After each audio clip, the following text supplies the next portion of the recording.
Some people might call that original.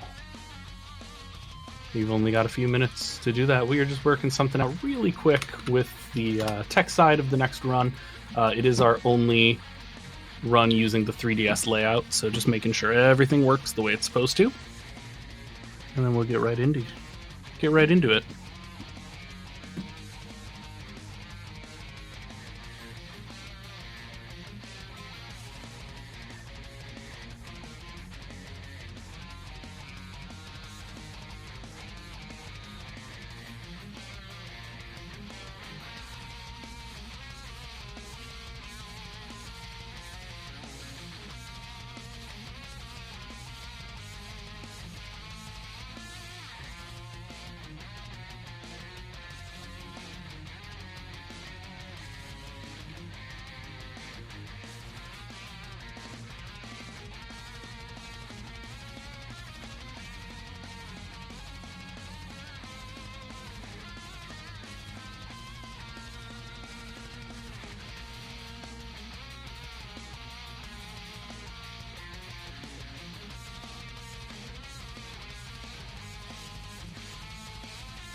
All right, everybody. Bad news, I did lie to you. It's not a 3DS game. It's Final Remix. It's a Switch re-release.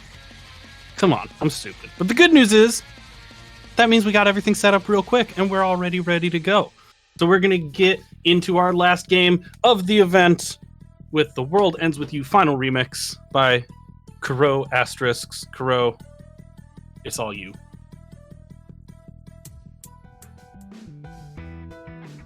Hello, everyone. I am Kuro, and I've just been reminded that this is not a 3DS game, which is unfortunate for reasons I'll describe later. But anyways, this is Final Remix for the Nintendo Switch. Toei was originally a DS game, and the consequences of that will become apparent very soon. But anyways, for this, we did have a bid war. Has there been any activity for that, for either the original or remix soundtrack? Let me refresh one more time to see if anyone sniped. I tried to convince them. All right, no more snipes, but we did get a dono towards remix while you were setting up. Going remix? They're going remix. Heck yeah. All right. So, remix. All right, so before this run begins, the first strat starts before even the time begins, so I have to go into the Switch home menu and set the clock. So Mr. Mew will have to go away for now. As you can see, I have a hand cam for the controls, and you'll see I'm holding a single Joy-Con, which again will be explained very soon. I'm gonna debate how much faith I have in myself. I have to set this an hour in advance. That's fine. Probably. Okay. So I believe in myself. So once I hit OK, I'll go back in, do a countdown, and do a 3, 2, 1, go countdown, and then we will start. So, alright, I'm gonna press OK here, head back in, have to resync up my Joy-Con, which, again, will be explained. And if we are all good, I will start a countdown from 3, 2, 1, go. So, 3, 2, 1, go. Okay. And first we start with a 2-minute cutscene that we cannot skip. So yeah, we cannot skip cutscenes in this game, unfortunately, but that does give me a time to talk about this game. So this is The World Ends With You. It originally released for the DS in 2007. It had a very cool dual-screen combat, where you control one character on the top screen with the buttons, and another character on the bottom screen with touchscreen controls. So when it came to porting this game, it first got ported to mobile, called Solo Remix, and you may notice if you have an iPhone or Android phone, you only have one screen, so they condensed the gameplay down to pretty much just the bottom screen, touchscreen, with some added things. Then it got ported to the Switch, and unless you are playing in handheld mode, which I'm not, now I don't even have a touchscreen. So that is resolved with the Joy-Cons. You pretty much use it like a Wiimote and point around, and that will act as your touchscreen. So there's going to be tapping, slashing, dragging. You'll be seeing all of it here today. So is there a lot of sympathy between you and like Trauma Center speedrunners? I'm not too familiar. That's a DS game. Did it get ported to like Wii or something? Or was there a Wii game? Yeah, there was a Wii game, and you have to do all the surgeries with like Wiimote pointing. It's much harder. Oh. Yeah, that sounds difficult. Yeah, I suppose I do have some solidarity there. Did not realize Trauma Center had a Wii game with it. So anyways, this is our intrepid protagonist, Neku Sakuraba, the orange-haired guy with purple hoodie. And you'll also notice I am vibrating, kind of, and that is because I have to mash through the text manually. Once you beat the game, you do get the ability to skip text, but throughout the entire any percent run, I can't. So that's kind of a cruel joke by this game. Oh my god! I was gonna say, like, why don't you just use Turbo? And then I realized it's single Joy-Con, so all the Turbo controllers don't work. Yeah, there are some Turbo Joy-Cons, which a fellow runner, Brooke, has found, but yeah, I don't use Turbo, and I don't plan to, just because of my own. Even though it sucks, and it does, for me it's fine, but it definitely is not the best for a competitive speedrunning environment. So I very much welcome Turbo, and if you're interested, highly suggest it, because I have the physical constitution to do this mashing over the course of this 3 hours, but that physical barrier should not be for everyone, because it's a lot. It can be a lot. Fortunately, I'm able to endure. But anyways, here we have the intro cutscene and the song Twister, which is quite the banger, as is most of the soundtrack, and we'll be hearing the remix versions of these songs. So yeah, background, what is this game? Neku Sakuraba has woken up with amnesia on the streets of Shibuya, which is a district within Tokyo, Japan, which is like a real thing, so there's a lot of landmarks that are very similar to real-life Shibuya. Neku finds that he is in something called the Reaper's Game, which is a 7-week event, or a 7-day, week-long event of survival. He will receive missions on his phones, and he will have a timer appear on his hand, and every day he has to complete those missions in order to survive. The main selling point of this game in the back of the box is complete the missions or face erasure. So, first of all, we had to run from the first battle because Neku can't fight. You need 2 things in order to find this game. You need pins, and you need a partner, and Neku has neither. However, both will be solved right now. So here is Shiki Mizaki. She will be our first partner. So we have our partner, and she will hand us a pin to use. So before we get into the more complex part of combat, we start with the simples. So up here you'll see is my pin, it needs to boot up first, and this is pyrokinesis. So you drag the ground and it creates fire. If you are to use up the entirety of that pin gauge, you'll see like a gauge pop up when I use it. It'll have to reboot, so do this charge thing again. I can abuse it with this pin. I can just barely start a drag, and that will barely use up any of the gauge. Only some pins have this ability, but pyrokinesis is one of them. But anyways, so now that is the start of Neku's combat. So in the DS game, that would be the touchscreen controls.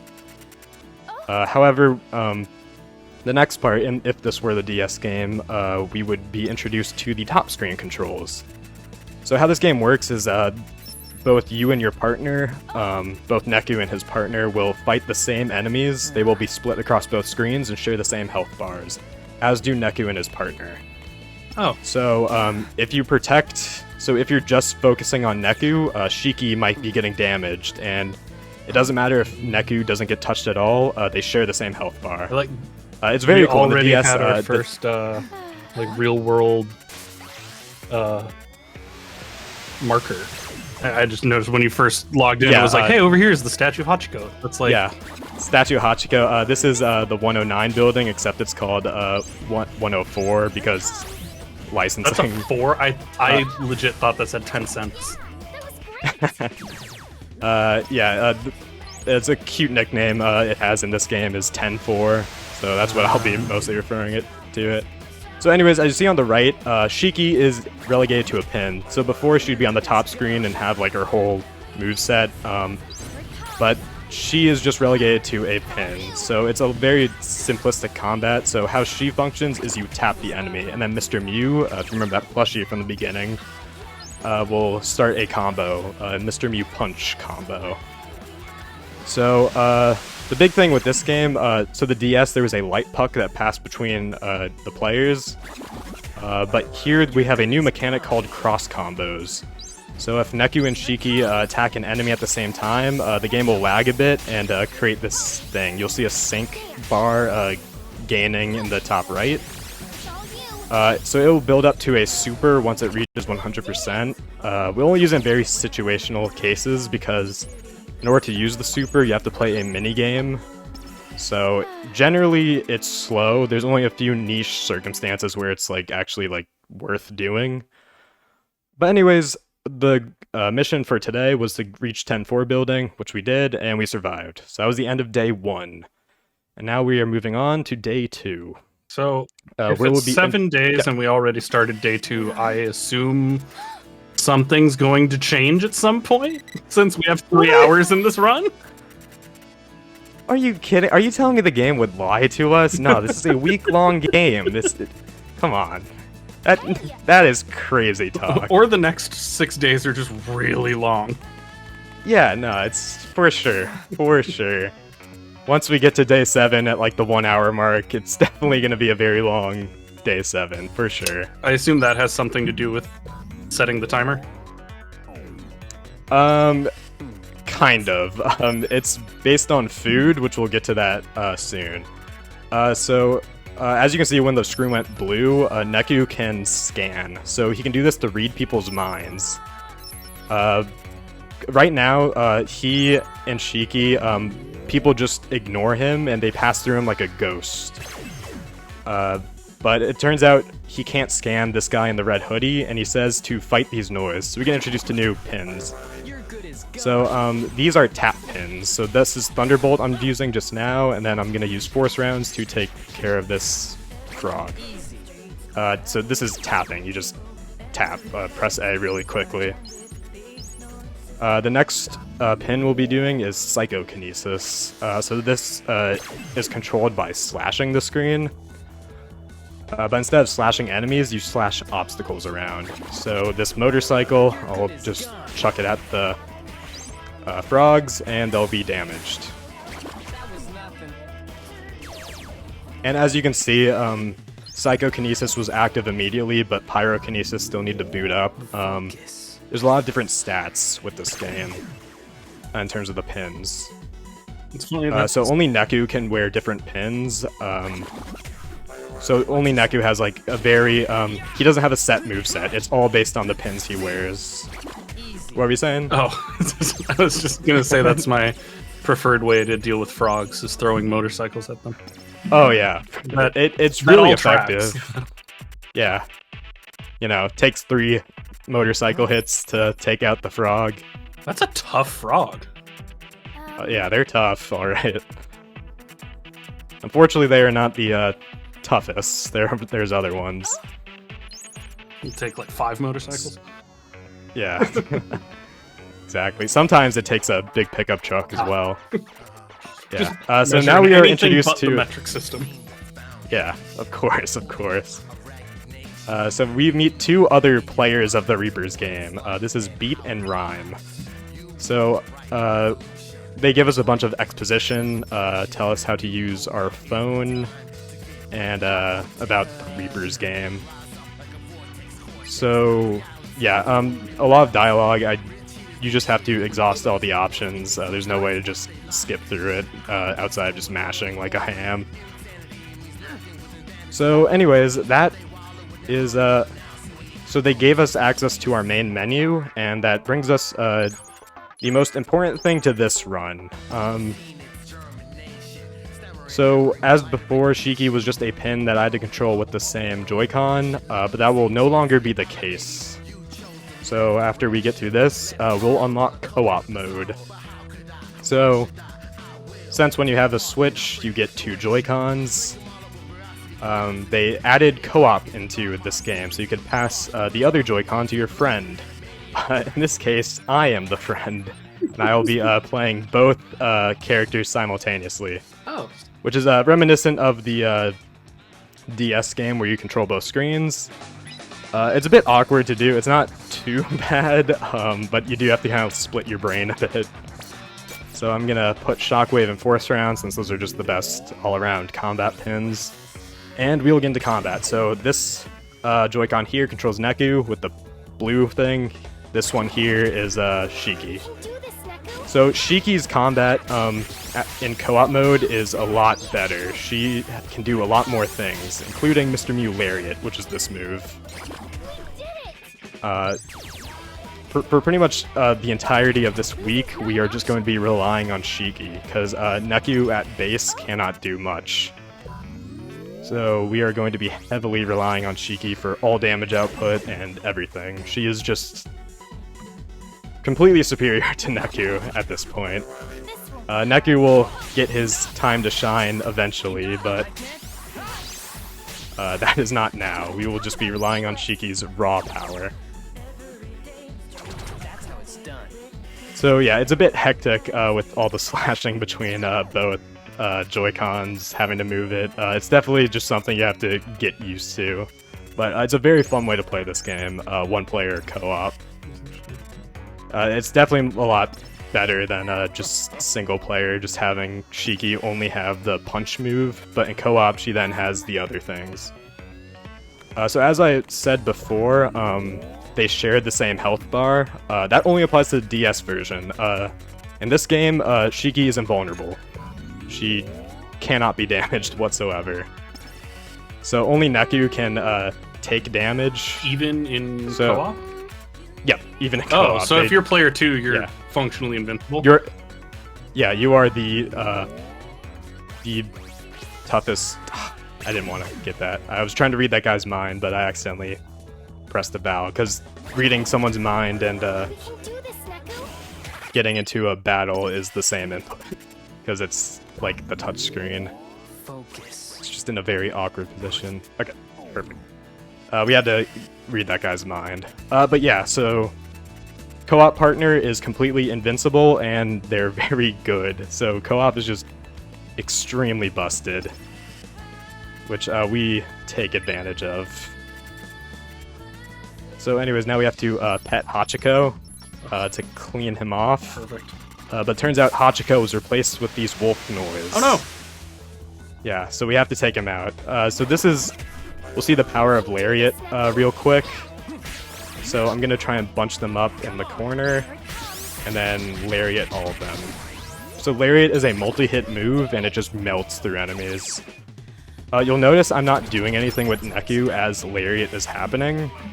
That's because I don't want any cross combos to happen, because it'll lag the game and then it'll miss some of her Lariat hits, which is no good. So now we are doomed to the first kind of boss thing, but Shiki will just kind of defeat it instantly once Lariat pops up, and it just melts. So yeah, co-op is very nice. If this was single player, we'd only have her punch move with this single controller, so co-op much slower, I advances imagine. this run. Much slower, yeah. That's wild. Especially because you have to wait for Neku's pins to like recharge, because there's no way you can just damage it out immediately. Yeah, that's so impressive to like split your brain between two characters.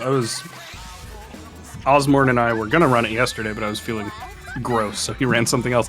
But we've been running co-op Blanc, and I was trying to play the game one player, and you like basically similar thing. You have like each Joy-Con is one of the two characters, and like trying to control, not even in like fast-paced combat, just trying to solve a puzzle and move two characters at once. My brain is like shattering. So the idea of doing it quickly while things are attacking you is astounding to me. Yeah, it's very rough starting out. I've just played so much of this game that like it's just the Neku controls have just kind of become second nature. So adding in the co-op partner was not too bad, because I didn't do a co-op until I started learning the speed run. I just didn't even think about it, and it's so much better to play the game like that. And also like there's no consequence, because like your partner can't get hit, so it's very nice. It's definitely a lot easier than a DS game. There's a lot more to manage in the DS game. That is like a much harder game. Yeah, this final remix co-op was just slapped onto, so there was no balancing to account for the co-op partner. I do like the idea though of like when I was a kid, if your older brother or older friend handed you the second controller, you were always like the weakest character. I like the idea of your brother being like, oh, you can play, here's the player 2 controller, and you're just like an unkillable god. Yeah, honestly, the partners are so good. Again, like these strongest little sibling, just completely buffed up with steroids. So yeah, as this is not your standard RPG in many instances, so there is experience. You do level up, but they only affects your HP, kind of. But if you want to boost your attack or defense, you can't do it by leveling up. Were we just there's two ways to do it. choking our friend? Sorry. Yeah, they're having a bit of a hiccup. Neku was told by one of the Reapers that he could leave the game by killing his partner. But he was tricked, but he did that. But that guy intervened, Mr. H, Sane Hanikoma, otherwise known as Coffee Dad, by the community. Coffee. Yeah, Coffee Dad. It'll make sense later. He owns a cafe. He comes in. I mean, he clutch. already has dad energy, so like I see. Yeah, I see how we exactly. got Yeah, there. that's why the name stuck. So, anyways, the only ways to increase our stats is through clothing and food. So here's a clothing store. This has a Gothic Lolita clothes. This is Lapin Angelique. There's 13 different brands, which we'll touch on later, but Lapin Angelique is going to be very important. So that's going to be equipped on Shiki, because you can't just, unlike armor and like RPGs, you can't just wear anything. There is another stat these characters have called Bravery.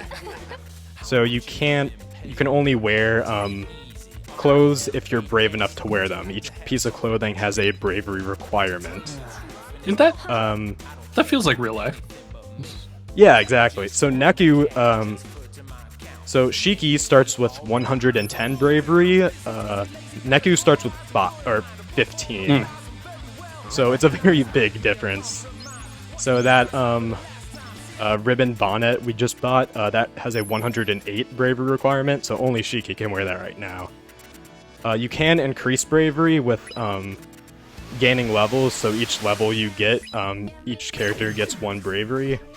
and also eating, which will be very important. So first, this battle is supposed to introduce our super move, but that is really slow to do, so we just fight them normally. It is a lot faster just have Shiki tear through their health bars than it is to try and use the super move, because it takes like 30 seconds to get through it, because you have to play a minigame. In the DS game, it was instant, because there was different requirements to do the super move. But in this game, it's been changed just because of the whole screen condensing thing. Tried to adapt it, and it just is slow instead. Yeah. So here's the other way to increase our stats. So once we digest food, that is a permanent upgrade. So we're going to buy 2 miso ramens, 1 shio ramen that we won't eat but will be important, and 1 tonkatsu. The miso ramens increase attack, which we'll just give to Shiki because having her hit harder is nice. And then tonkatsu will be for Neku. This is also true to life. I had ramen for lunch and it increased my stats. Whoops. It was great. Yeah, exactly. We'll give her bonnet now, and we get another pin slot, so I'll use psychokinesis. So yeah, the thing is with food though, is that you don't immediately get the stat benefits. You have to digest it, and you digest it through doing fights. So each food has like a calorie stat called bytes, B-Y-T-E-S. And each bite that you need to digest is digested through 1 battle. So after this fight, characters will digest 1 bite of the food. So Shiki's miso ramen is 8 bites, and the tonkatsu is 16. So the tonkatsu ramen increases bravery by 4. Or no, 6. I think it's 6. So yeah, it's boosts Neku's bravery so he can wear more things. And let's see, I'm trying to remember what I need to do in the route. Pulling up my notes. Okay. So yeah, the food route, or the digestion route as I call it, is extremely important. We need Neku to eat a lot in order to get his bravery high. Because the goal for Neku is to wear the vampire dress near Endish game. And that is 152 bravery.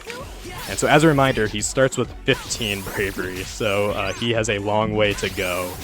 It's got a lot to learn. In becoming brave, yeah. God, bats are so hard to hit. If only we had a motorcycle to throw at it. If only. If only. This is if you have a big enough projectile, it's hard to miss. Yeah, that's exactly. And also, the damage by the projectile scales with the size of the obstacle. So yeah, it's very. So when you're fighting frogs, if you have a car nearby, that is definitely nice. We have a motorcycle. That I can work with that. So yeah, very hard to split brain here with the bat noise. They very uncooperative just in general.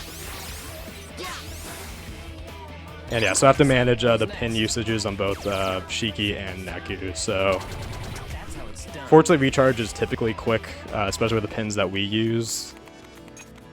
But yeah, it all depends on the pins, and we won't be sticking with this pin setup forever. So moving on, we'll meet up with Beat and Rhyme again, and they'll introduce us to memes, which is an integral gameplay mechanic. Hooray! So yeah, again, this was a game originally written and made in 2007. So the meaning of memes here is not the modern meaning of what one might think of when it comes to memes. Yeah, memes in 2007 were bad. Yeah. So what we have to do, also I just remembered what I was forgetting to do. So we get a little message that we can imprint onto people's minds. So we need to find the right meme in order to finish today's mission. And also, what I remembered that I forgot was these pig noise. So these are green things, and they're static encounters. So we just literally beat up a pig for its stuff. That's fair. And they hold pretty good stuff. So it's very nice. I'm not saying I condone beating up pigs for their stuff, but like 1312, you know? But he has 5,000 yen. I mean, I had He's got to. $50 on him. Yeah, exactly. Money is very important when it comes to buying all the things in this game. According to so it's very important. A quick Wikipedia search, the most popular internet memes introduced in 2007 included "Never Gonna Give You Up," weighted companion cube, and "The cake is a lie." So if anyone was wondering what we were willing to call memes back in 2007. Yeah, well, the meme that we're pining after is Fuse and Cough Drops. And cough drops. Okay. Yeah. Cough Drops. Am I right, guys? That's good comedy. That's a zinger right there. Y'all ever just take cough drops? Yeah. So the meme that we need to actually complete today's mission is Fuse, but if we go to this girl here, read her mind, we'll get the Cough Drops meme. And that will give us a pin called Lucky Star that has two purposes. One, it sells for 20,000 yen. And two, it also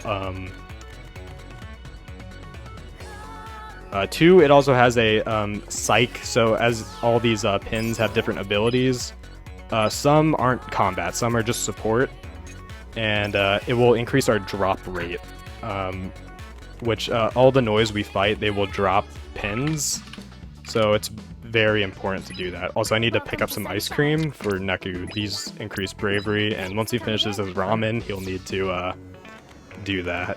He'll need to start chowing down on some ice cream. So if I understood correctly, watching you mash through that, did you just talk to that dude in an alley? He gave you 3 options, you picked the correct meme from the options, and he gave you a pin? Not necessarily. Okay. So Thank God. We can't. I was like, what? Yeah. We can't interact with these people, so only Shiki and like the Reapers can actually interact with us. We are like ghosts to all the normal citizens, like this guy. So we have to imprint on him. So it's like, so we can't actually talk to him, but we can like affect like what goes through his mind. Oh, and just you the can idea remind of him drops. of the meme. Yeah, exactly, exactly. Remind him of cough drops. So because of that, he'll give it to this guy here, who's a rock star, and because we helped him get the cough drops, he'll give us the pin Lucky Star. So he gives us money in an indirect way. Fair enough. Now, should I be concerned that the only people listed in that group was the Reapers and Shiki? It's definitely a factor. It's definitely somewhat concerning. But that is not explained in the story just yet. Okay. It's just a very weird thing. This just Okay, feels like a red so line. this comes our first real boss fight, Vesperillo Cantor. So we need, typically Shiki would be in the top screen in this area, and she would be fighting these things. Okay. Cool. Okay, sorry, I just need to focus and make sure I get this one cycle. Alright, cool, I got it. Alright, so this is, typically this fight showcases the dual screen combat. Shiki would be on top. You can't attack the bottom boss until the lights are on. So only Neku would be fighting the boss, but Shiki would be helping out by getting the lights on so we can actually hit it. But of course, it doesn't really work in this single screen. So we have to have Shiki combo it until it brings her up, then she hits the lights. So I got the one cycle where it didn't turn the lights back off, and I'd have to do that again, which is kind of tight, so very good. I haven't touched this game in a while, so it's good I still have that down. So anyways, that was day 3. I didn't bring up when day 2 finished, but that it did. Also, at the end of the day, we pass out, and then we are moved to a different part of Shibuya. You're already on day 4, and it's 28 minutes. This is gonna be massive. Yeah, world record. exactly. Yeah, and it's Reaper's game is just a week. Yeah, you're making incredible Yeah, time. it's crazy. So anyways, we are moving on to day 4. Okay, I got the pigs, which is good. Okay, need to think. Okay, yeah, okay, I didn't miss anything, which is very good. Because if I missed a pig, I'd be missing out on money, and money is extremely important in order to buy clothes and buy food for Neku to chow down on. How much does the route rely on like random encounters for money, or is it all scripted? So this game doesn't really have random encounters. I'll show it the next time we'll like fight something, but so after this dialogue, I guess. So Neku can scan to read people's mind, but he can also, there's like these red and in this case green symbol. So we can choose our fights. What is in the symbol is random. Depending on like the size and shape of the symbol, we can kind of tell what will be there. And it depends on like factors of like what day it is and things like that. But yeah, there's not too much randomness until the like tail end of the run. So yeah, most of the things are scripted. There's only a few times RNG will very affect us. So I need to sell my things in order to get some money. So you don't get money in a traditional sense. You get money pins that you can then sell. What is that bar at the bottom of the like pause screen? I noticed you like swipe it over a lot. So that is my level. So I am at max level 4, but you can actually change your level. So as I said before, level affects how much HP you have. But you can actually bring your level down from the maximum, and that will affect your drop rate. So every level down from your maximum, you'll get an additional drop star, which acts as a multiplier. So we'll be coming up to where we'll need 1,000 yen pins that will need to drop from a particular noise. It is at base 30% chance that it will drop it. So with 4 drop stars, that's times 4, so that'll be over 100%. Come on in. So it's very important that we fought the things we fought in order to get enough EXP. Alright, we'll get some more clothing. These are some shirts from Wild Boar. These are called Alive. It's just some extra attack to give to both Neku and Shiki, because Neku has enough bravery now. So we'll just put him on now, just so he gets some damage. I giggle a little every time it shows the 104 building. I love that the 4 drawn on the building is shaped like a 9. It's just barely a 4.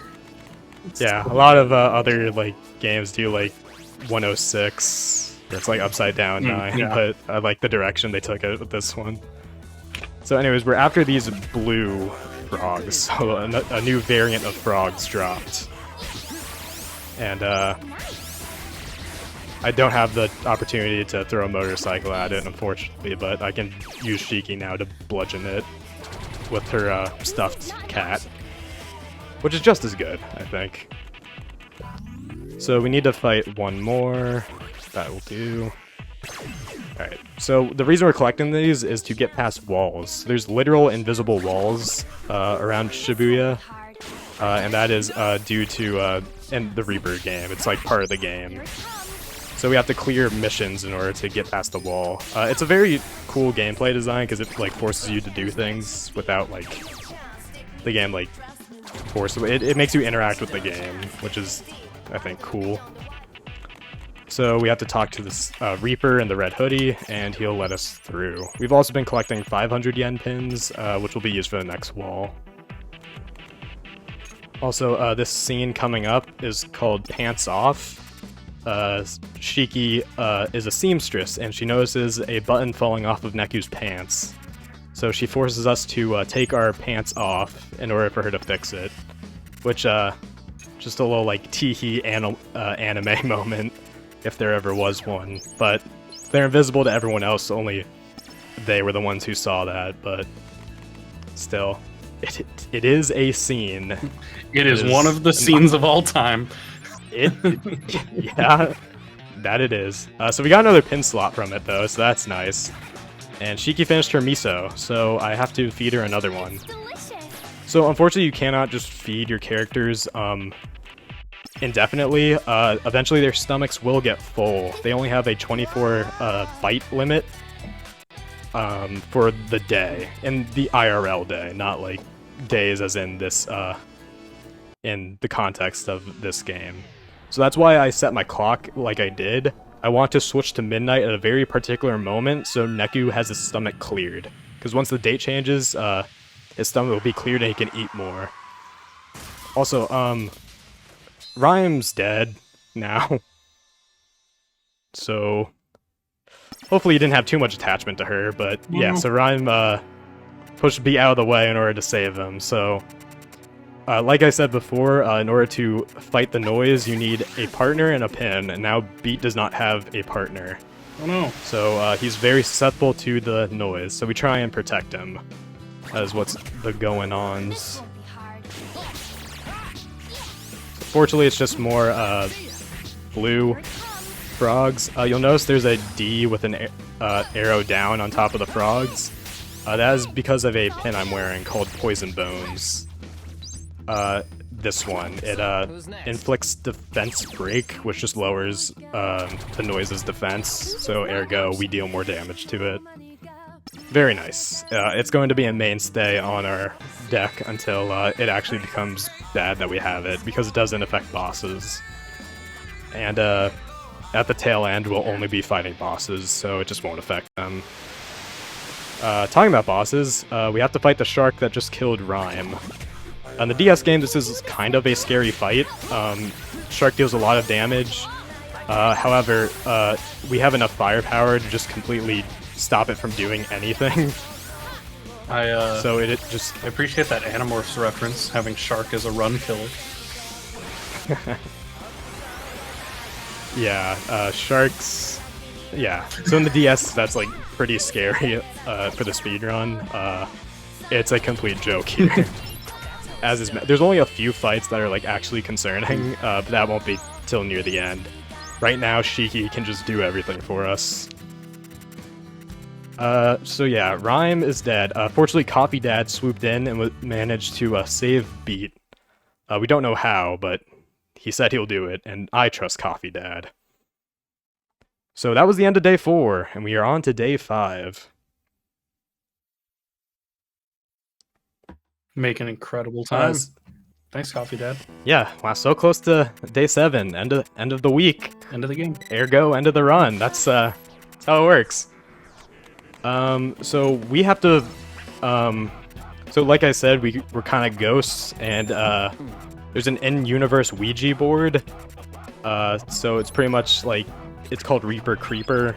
They ask like a yes or no question, and they expect the Reapers to move the pin, or move the coin to yes, no, or neither. We always go for neither, which is the red option. It doesn't matter what we pick in terms of progression, so we'll always go for neither because it's ever so slightly closer to the thing. Ooh, that's lucky. Okay. We unlocked the ability to chain fights, so before we had to fight them one at a time, but now we can chain fights together and fight them in a row. This is faster just because it condenses things into a single results screen. But as consequence of doing chains, the enemies get harder. Okay. I was getting these tadpoles were slowing me down. So another thing with chain fights, so... Oh, you're not dead yet? I hate core hogs. They're one of my least favorite enemies types of this game. So instead of the battle just ending now, we move on to the next part of the chain. So all our pin gauge usages and charges carry over as well. So sometimes this is good, sometimes I can plan it out to where I completely deplete a pin gauge in order to have it be ready instantly once the next battle in the chain starts. So there, to clear the wall, I had to fight 2 grizzly noise symbols, which that is RNG where they are. You have to like find them sometimes, but it was very nice. Oh wait, did I not talk to him first? Oh, okay. Whoops. I had to talk to him first to start the mission and then do it, so whoops. That is just some time lost there, but that's alright. I was so happy seeing the grizzly noise that I jumped the gun a little. Fair. Let's see. That'll do. Alright. There was no 2 grizzly noise together, so that's alright. That's some extra EXP that I don't need to worry for later in the route, so that's fine. Because one of the other RNG factors is getting EXP. The noise give different experience points. So that's alright. Because of the new route I had, sometimes we're a bit low on EXP, which is bad because our bravery is tied to it. So that works. If the rest of the run goes smoothly. So yeah, once more thing. So I have to do this fight, and then I'm gonna have to start a shopping spree. So in the meantime, do you have any announcements you'd like to give? Well, as you're on that there shopping spree there, I do just want to shout out, we had some raids, so thank you so much for bringing folks in here to hang out with us for the finale. For people who may have landed here from SRC or from a raid, just to let you know, we are raising money for a good friend of mine, somebody I've known for about a decade now, friend of the community, friend of me, named Kuro, who is a current resident of Texas, but is trying to fix that. You may know, if you follow the news at all, that a couple states have been passing a lot of anti-trans legislation and making life really unsafe for LGBTQ folks.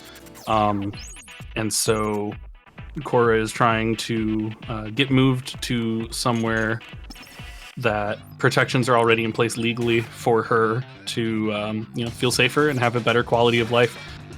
She already has jobs lined up there. She already has plans for where to live and how to pay her way moving forward. But if you've ever moved across the country, it's really, really expensive.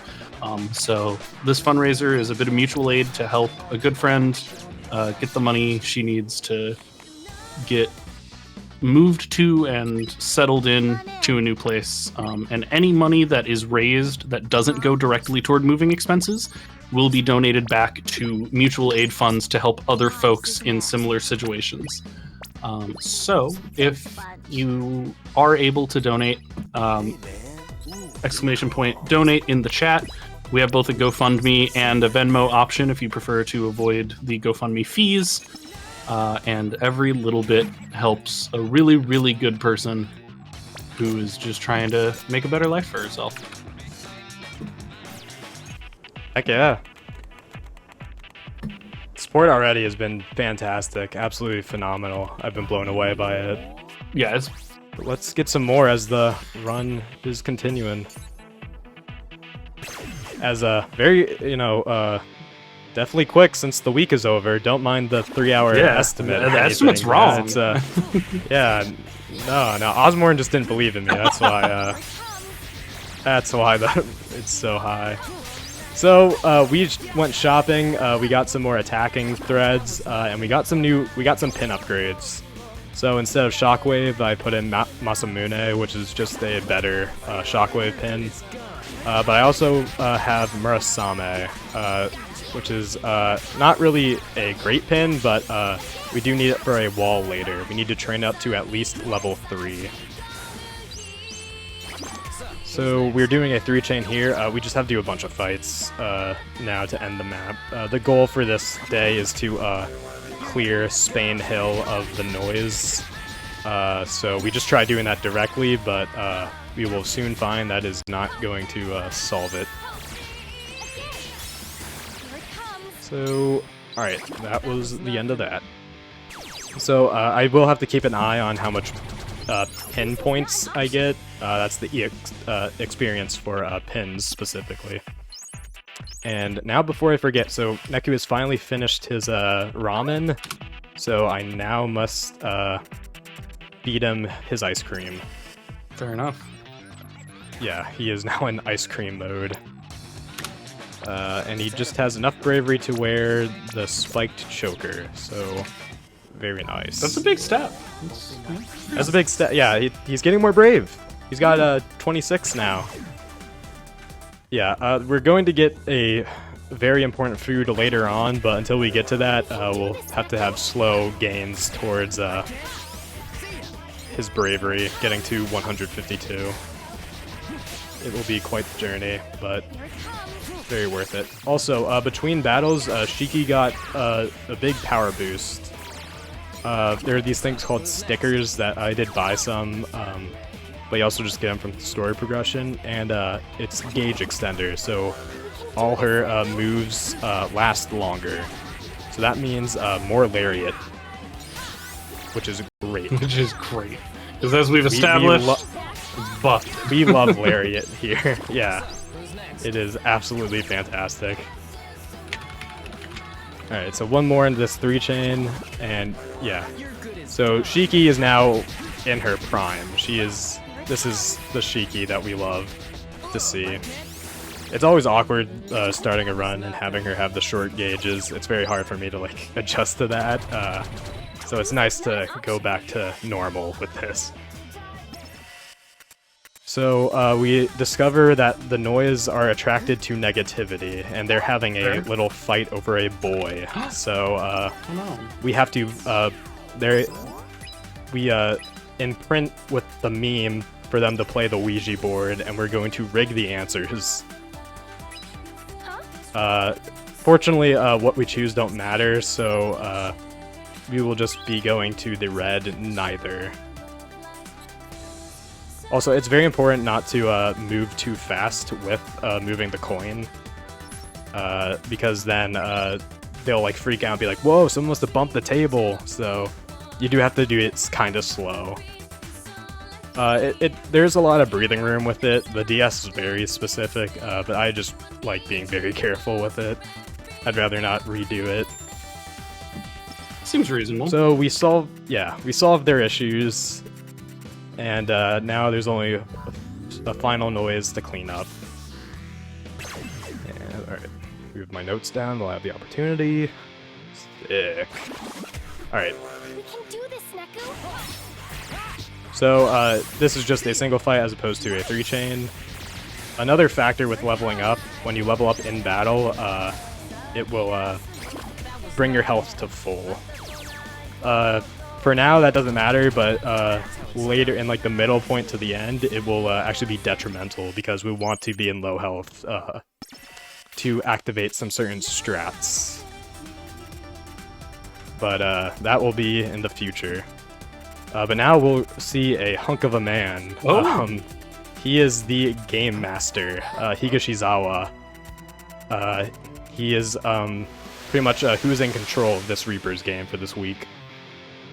So he sicks a noise on us, but again, this is a slightly concerning fight if this were the DS game, but this is not. We have Lariat. The DS does not have Lariat, but we do, and we will make the most out of that. Lariat completely stun locks as well, so it just cannot do anything. So yeah, very, very easy fight. Let's see if we get the good drop. Okay, good. So if you see that blue pin spin around, that means we got the normal drop, as opposed to the other types. Okay, I didn't reach level 3 yet. That's good to know. Because I need Murasame to be level 3.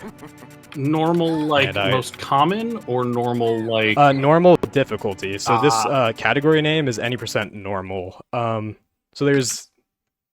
minus the post-game difficulty of Ultimate, there's 3 difficulties. Easy, normal, and hard.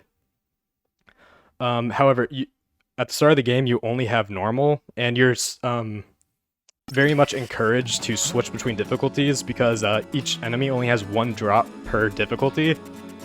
So what a noise drops on normal won't necessarily be what they'll drop on easy. So sometimes we'll want the different things. Specifically, there's some hard drops that we especially want. Also, before I forget, Neku needs to eat another ice cream. His digestion routing is very strict. So I have to make sure he eats when he needs to eat. These are like the most complicated Tamagotchis. Yeah, pretty much. It's just like, gotta remember to Also- feed your little guys. Yeah. Also, let's see. I did mess up a bit because I had to do 2 extra fights back in day 5. So we'll see how the timing works. Hopefully it's good, but we will have to see. So this is day 6. This is one of the longest days of this run. Just single days.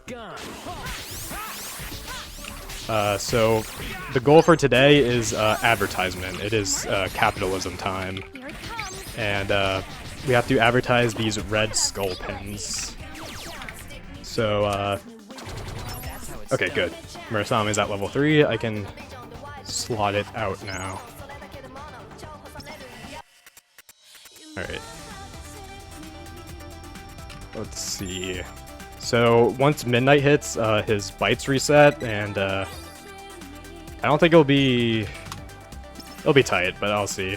So, our solution to get him to advertise better is to use memes. So there's 3 different memes that we have at our disposal. Totally gnarly, come get some hot stuff, and unreal bro. So we have to use the right meme in the right circumstance. Here we have a Reaper review wall where the game quizzes us on things about the game. I have previously ran this game in Japanese solely because I was cheap. It was the only difference between like versions that like matter in terms of speed is digital versus physical. Where Load times? Yeah, load times. Okay, I need that'll work. Okay. So yeah, digital is just much faster with loading things. So Japanese was just cheaper at the time to buy.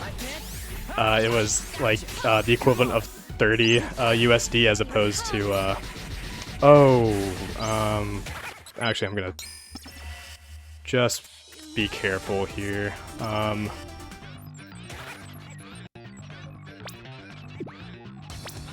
Okay. That is fine. I just want to exit because I don't want Murasame to get too high of a level. If Murasame gets too high, it will evolve, and then I won't have a pin anymore. So it's very important that I don't get evolved. Yeah, there's also pin evolution in this game, so your pins will change if they reach certain levels, which is a very cool mechanic. We may see one. It's possible to get to the evolved form earlier than it is to evolve a pin. The pin in question is this on the top left, Love Me Tether. It will evolve into Sweet Talk Tether, which is one of the best pins in the game. It's really good. So it shoots out like a chain that deals multi-hit damage. And for whatever reason, this game, apparently it was a glitch in the original DS game, but multi-hits only hit half the time that they're supposed to. But in the ports, they fixed it, I guess. So now pretty much all multi-hits do double damage because they hit all the shots they were supposed to hit. Which is great, so that makes multi-hits just pretty much the go-to in terms of damage dealing. Talk about seamless. Oh yeah, right, I did a 4-chain. So I did a 4-chain here against these, so this is technically optional battles. I don't need to do this for story progression, but I do need some materials. So outside of just buying things, you also can trade for some pretty good threads and food. I'll be focusing on getting threads. How much? Oh, I got 9 rare medals. That's really good. Alright. So, it is to buy a biker jacket. We need 3 rare metal, durable leather, and a cotton biker vest. So, very important. Alright, I don't know exactly where my bites are, but we will see. So, we had to use Unreal Bro there to help him out. And so now we're going to go to Molco and go back to Tiger Punks, where we bought stuff before in our first shopping spree. And we now need to get the biker vest. So, let's see. Oh, I have an idea of what I want to do now. Let's see. Okay, time for a bunch of management. Hold on. This is the menuist of menus. Perfect. Okay. I love menuing, but I can't imagine like Wiimote menuing. Yeah, like, it's that sounds rough. very stressful. It is Nice, isn't it? kind of rough. Okay, I'm gonna buy that. Nice, isn't it? Buy that. Okay. Thanks a bunch. So I got the biker jacket for Shiki. And we'll get a better version of the biker jacket, which is a new thing that I introduced. But that will be later. So now we're at the final part where Makoto needs to sell things. Come get some hot stuff. Yeah. Alright. We need to do come get some hot stuff twice. And alright, so now he has successfully advertised and we need to get back. But first we need to go to the Mexican Dog and get some crepes and hot dogs. Typically I'd get 3 crepes for Neku, but the timing I was a bit late for. So I can only feed him 2. So his stomach capacity, how stomach capacity works is characters always have some snack space left. 6 bites worth of snack space, which, you know, relatable. So he could eat an endless amount of ice creams because that's only 5 bites. But for bigger things like hot dogs or crepes, which are 8 bites, they'll exceed his stomach capacity.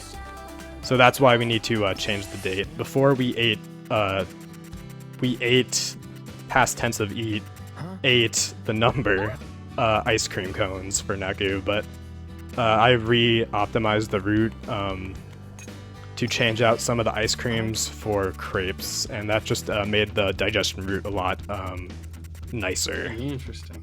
Do you think there's potentially more opportunity for like optimizing the route, or was that kind of a one-time? I don't think so. I mean, I've been the main router of this game, and I think it's pretty much optimized to a T at this point. Like, I don't. But I've said that many times in the past, where it's like, oh, it's so optimal, it can't be any better. It's like Ocarina of Time in like 2015. This can't get faster. Yeah. And then it does. So I always say, like, anyone in the Twoey Discord could tell you that. But I do genuinely think this route I have is like the most optimal. So again, love to be proven wrong, but fairly certain at this time. Okay, that'll do. Okay. Also, I remembered to eat my crepe this time. Back in GDQ, I forgot. And, fortunately, it all worked out, but was not ideal. Anyways, Neku has to wear the red skull pin in order to help advertise it. So, like I said before, there are 13 brands. Also, this is rough. I need to get to a core hog down, and so this red skull pin. I'm seeing why you hate them. What? Yeah. They just move to a corner, and then you just can't, especially with this pin. So this pin intentionally is bad. It slows Neku down. That's honestly, that's such a like smart mechanic to like Yeah, it's because like this pin is not selling well, so you need to help sell it, and it's intentionally bad. So I switched his pins to be more ranged, so we can like actually help out, kind of. But yeah. So I can't dash and I can't move, which is bad, but I need to do it to help advertise. So there are 13 brands of this game, and so each like pin and clothing has a brand attached to them. So depending on what you wear and what you fight with, you can affect the brands of each district in order to get a brand. So you see on the top left, Sweet Talk Tether says brand number 3. That means its brand Natural Puppy is number 3 in the rankings. And you actually get a damage boost from it. If you're number 3, it's a 20% damage boost. Second place gets a 50% boost, and first place gets 100% boost, so double damage, which is very nice. There are some missions where we'll need to change. We'll have to change the brands in order to make a brand number 1, which is annoying. Especially annoying because that is actually RNG what the number 1 brand is. So sometimes the brand will already be number 1 and you can just go forward. But other times it's not, and then you have to spend time making it the number 1 brand, which is very, very annoying. But we'll see how our luck is today. Because it's the difference of like 1 or 2 minutes. Oh wow! If it's already yeah, it's very impactful. But it's a 1 in 13 chance because there's 13 brands in the game. So never really something to like just assume you'll get. Finally, one of the issues of the food routing before was that it assumed the brands that you had to do the brand wall fights. Like fights to like make it so the wall to make a brand number 1, but so if you got lucky, then like you'd have to do extra fights, so it doesn't really matter at that point. So I changed it so it works all the same. So even if you got the most lucky, you can just go forward, which is very, very nice. So hopefully I can show that off, but. We'll see what the game decides. So, that was the final fight of day 6, which means the next day is the end of the week. Woohoo! Yeah, run. That's, Yeah, congrats, Reki. Yeah, I mean, remember, the Reaper's game is only 7 days long, so, yeah, I guess it's over. I guess it's coming to an end. I think the saddest part is that this is the last time we'll get to make this very funny joke. Yeah, no, I mean this is the only time, surely. Everyone's really enjoying this joke about the 7 days, I'm sure. Yeah, it's, you know. Also, a funny thing, like GDQ is just reading over chat is I refer to things as like yesterday or tomorrow, just in game because it's structured that way of like day 4, day 5. So just there's a lot of confusion with like. I'll show it off tomorrow as if like I had like a run the next day. I've been learning Persona 5, and my brain definitely does that when I'm running that game. We'll be like, okay, so I have to do that tomorrow. Not like tomorrow, like. Yeah, alright. So this is one of the major changes. So in Final Remix, there are these dissonance noise fights, which are effectively just challenge fights. These weren't in the DS game, and they you fight much later game enemies, and they have very good drops, and I want those pin drops. Specifically, the ones I can get here is one of the best pins in the game. One Stroke Vast Wealth. That's what it's called. Okay, I need money first. Okay, and I need to. So first order of business, I need to strip down.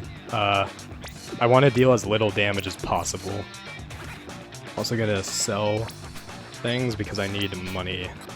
So first order of business is getting blue nails for Shiki. That's fine. Okay, let me do pin management now.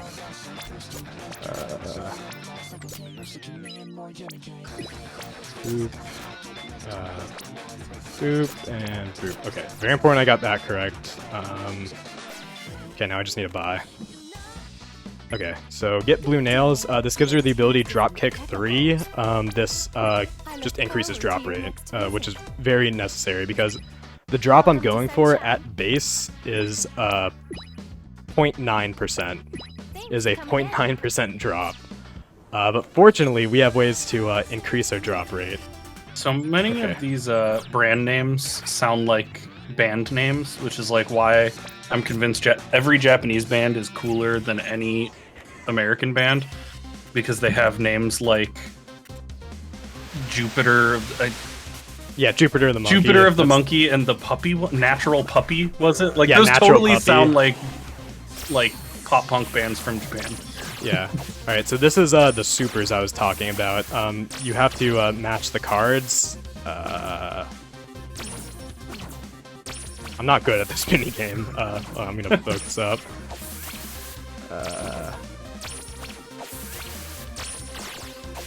Okay. God, those flashbacks. So ideally I want a 4 times multiplier, which hopefully I'll get on the more important thing. So I need to increase my sync rate. So I have clothes that increases sync rate. So now I'm at 200%. So okay, now I'm gonna focus.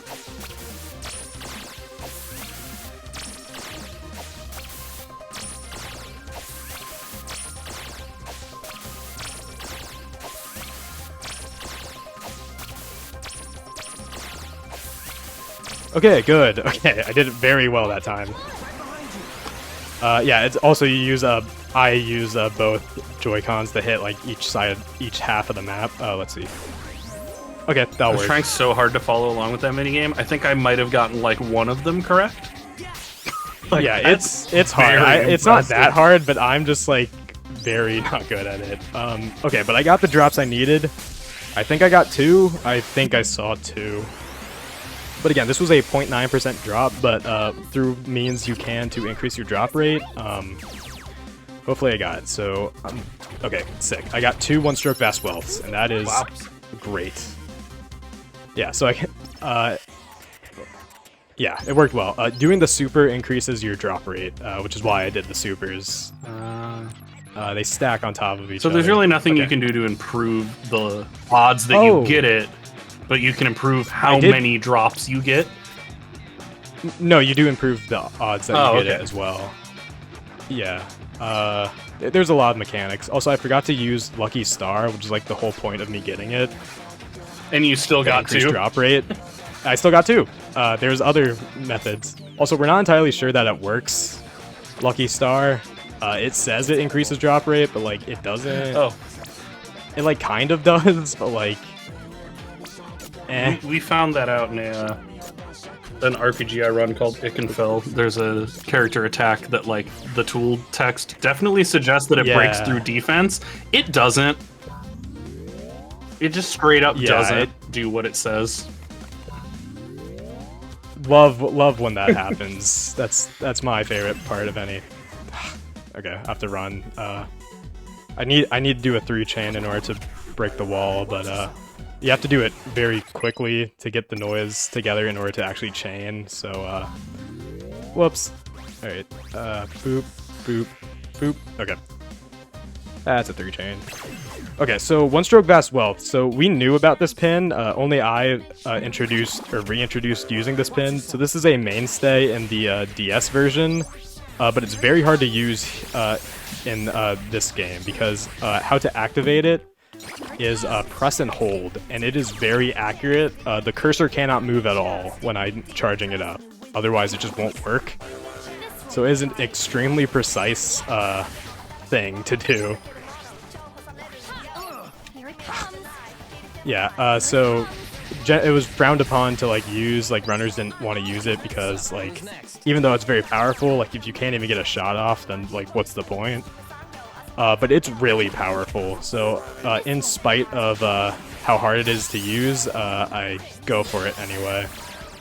And it's definitely changed the landscape of the speedrun. It has become a lot more it's become a lot faster, especially with late game bosses. It just melts through them. So what you're saying is skill issue. Yeah, kind of. Oh, I forgot to talk to the guy. Oh, shoot. Okay, I forgot. I was too jumpy on it again, where I didn't do the chain first. Oh, well. More EXP, I guess. I have more than enough EXP now, but, oh well. That's what I get for not playing this game in a hot minute, I guess. That's alright. I mean, this is the end of the week, right? So, I mean... It's like a 2-hour yeah. This is just free Yeah. time save for your next record. Yeah, for sure. This is definitely not... This is definitely, yeah. This is the end of the Reapers game. It is a week long. And here I was thinking we wouldn't get to make that very funny joke again. Thanks for finding Yeah. an opportunity. I appreciate you. Of course.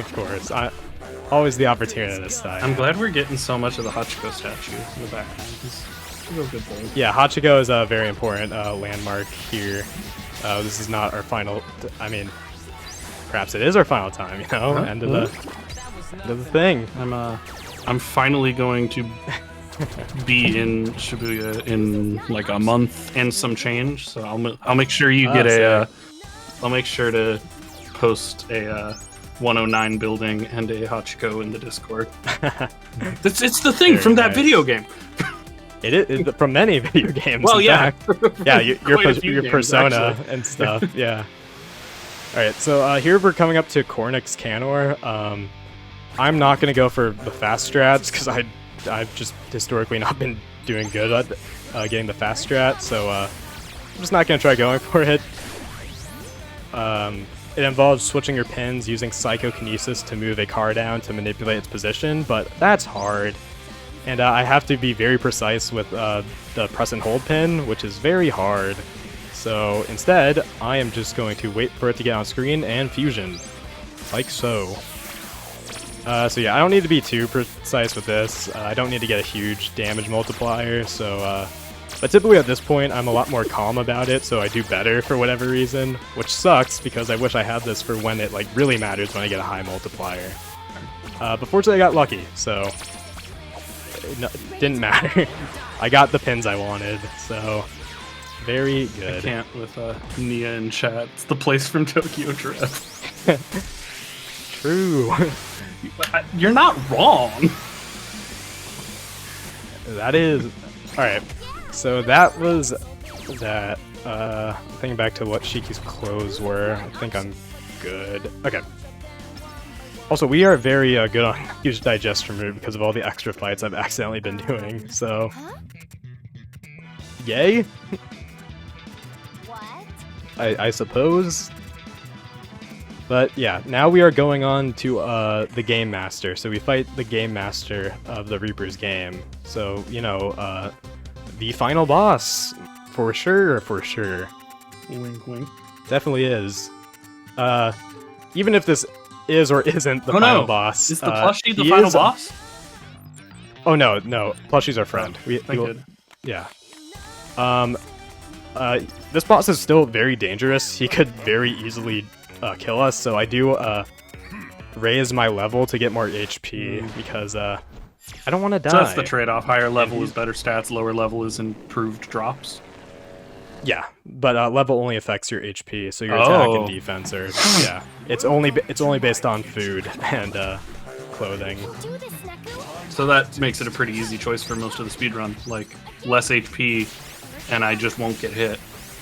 And then we go faster. Yeah, exactly. It's I mean, this has big final boss energy. yeah, exactly. Big spooky guy. Ah. Has some, like, goat hooves going on. Ah.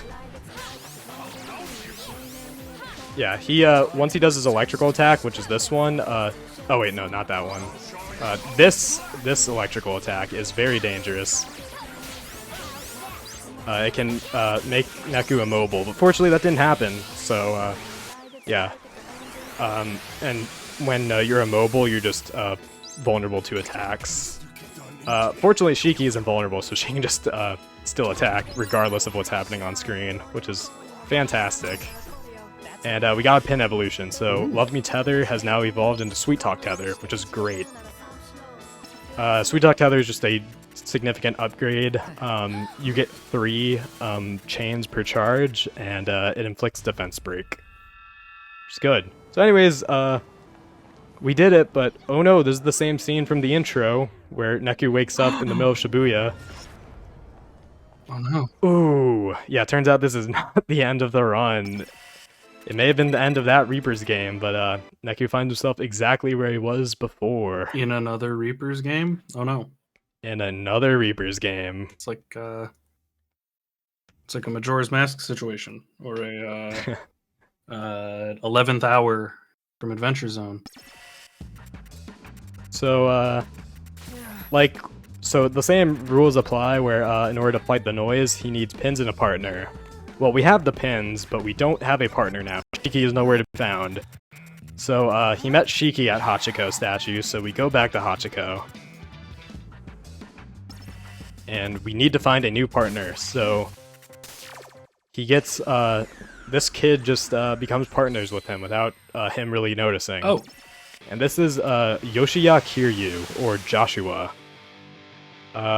He's alright. Shiki, he's definitely a weird change between Shiki and him, but he's decent. In co-op, he's actually pretty good, but in the single-player mode, he's very bad. Right then, we didn't have co-op mode unlocked, so we had to... But fortunately, my one-stroke basketball pins, or burst rounds is what like the ability is called, that got through, so yeah. Neku is very strong now, so he's definitely taken the mantle from Shiki in terms of being able to handle himself. So in terms even of though we don't gameplay, when like the week resets, you keep your pins and stuff. But for like story-wise, how much of his like memory sticks around week to week? That will actually be answered tomorrow. Oh, okay. Yeah, I'll just do that since there's a decent amount of cutscenes and stuff. First, Joshua is, I suppose, naked and hungry. He doesn't have any clothes, so we need to dress him and feed him. And we are feeding him hot dogs, just to boost his attack. It's like miso soup. It raises attack. So, yeah. Poor Joshy boy finally has clothes and food, so good for him. Hooray! Yeah. So his moveset is vastly different. So he drops obstacles down from the sky. He has psychic powers. Yeah, he can slash to raise obstacles up, and then he has another move that is just bad. It's like psychokinesis. You can drag obstacles around, but it's really not good.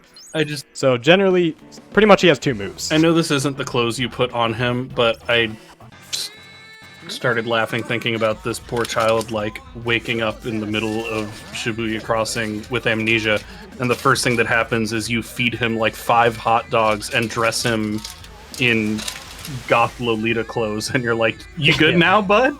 Everything better? Alright. Also, don't blink. Yeah, that was a boss. Jeez. But again, so we have a very late game pin, so we are not supposed to have this power yet. This is a pin that you're supposed to get very, very deep into the game, but fortunately I have access to it now, so this week is Neku just strong-arming everything. So yeah, very nice. That was a fight done in 0.8 seconds according to the in-game timer, so pretty nice. Yeah, even though Joshua is questionably good, Neku can now do things, which is good.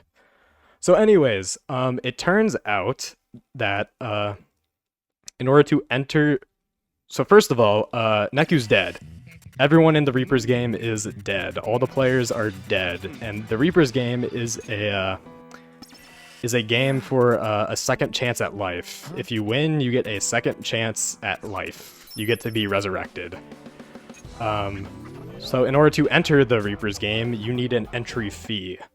It turns out Neku's entry fee was his memories, which is why he had amnesia. But also, So Shiki's entry fee was her appearance. So the Shiki we saw was actually not what Shiki looked like. That was actually the appearance of her friend who she was jealous of, Oh, that she took over. seems like So it that's turned not out much of her a cost. It's like, no, you but her have to entry- pay the price to enter, and she's like, I want to look more like my hot friend.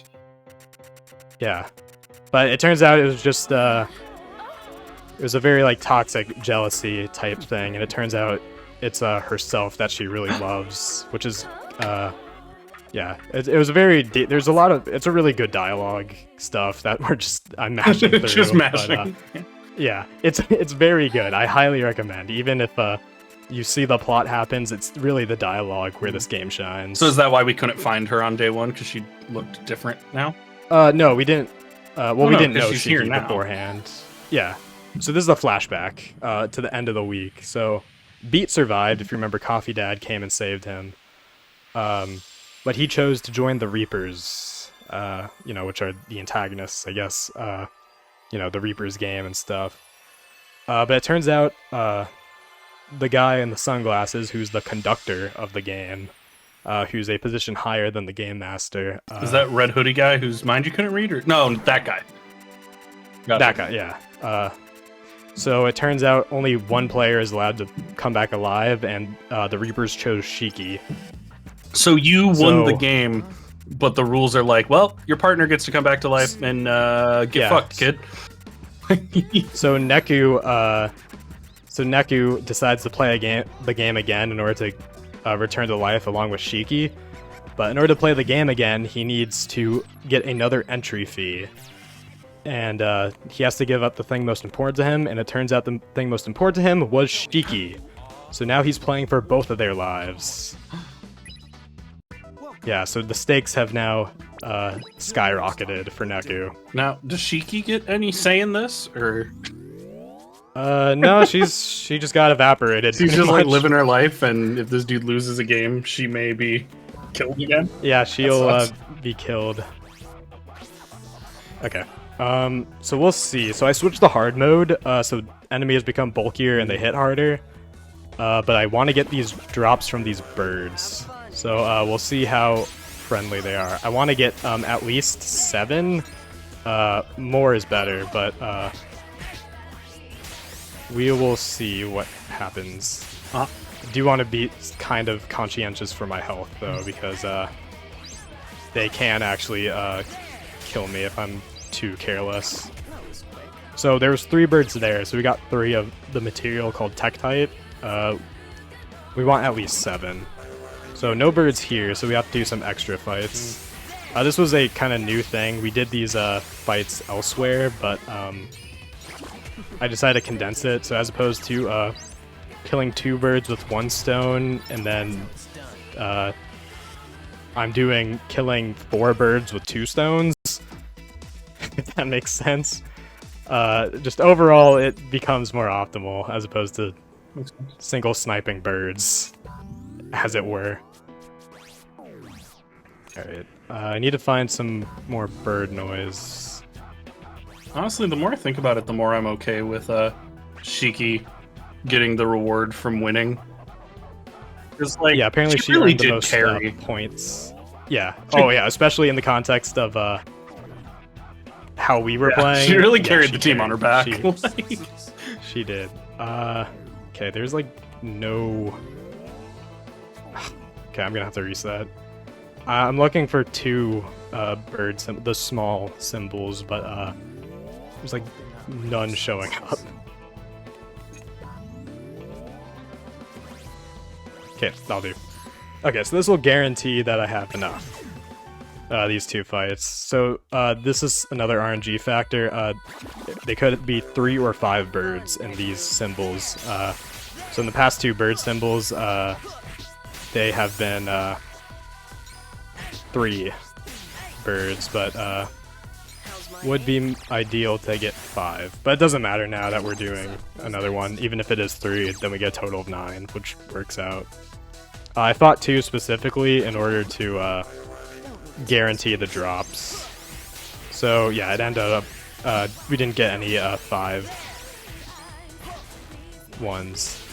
So yeah, Joshua's alright. as a fighter.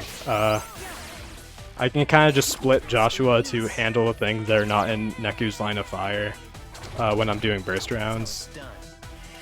So, okay, we got all the Tektite we need, so even more so, so it's all good. So I can switch back to normal mode.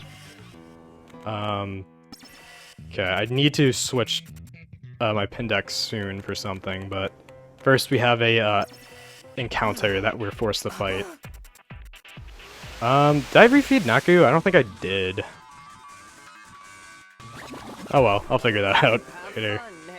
So these are black noise called Taboo Noise, and they have a thing called Taboo Defense, where they reduce damage by 75% unless both Neku and his partner are attacking simultaneously.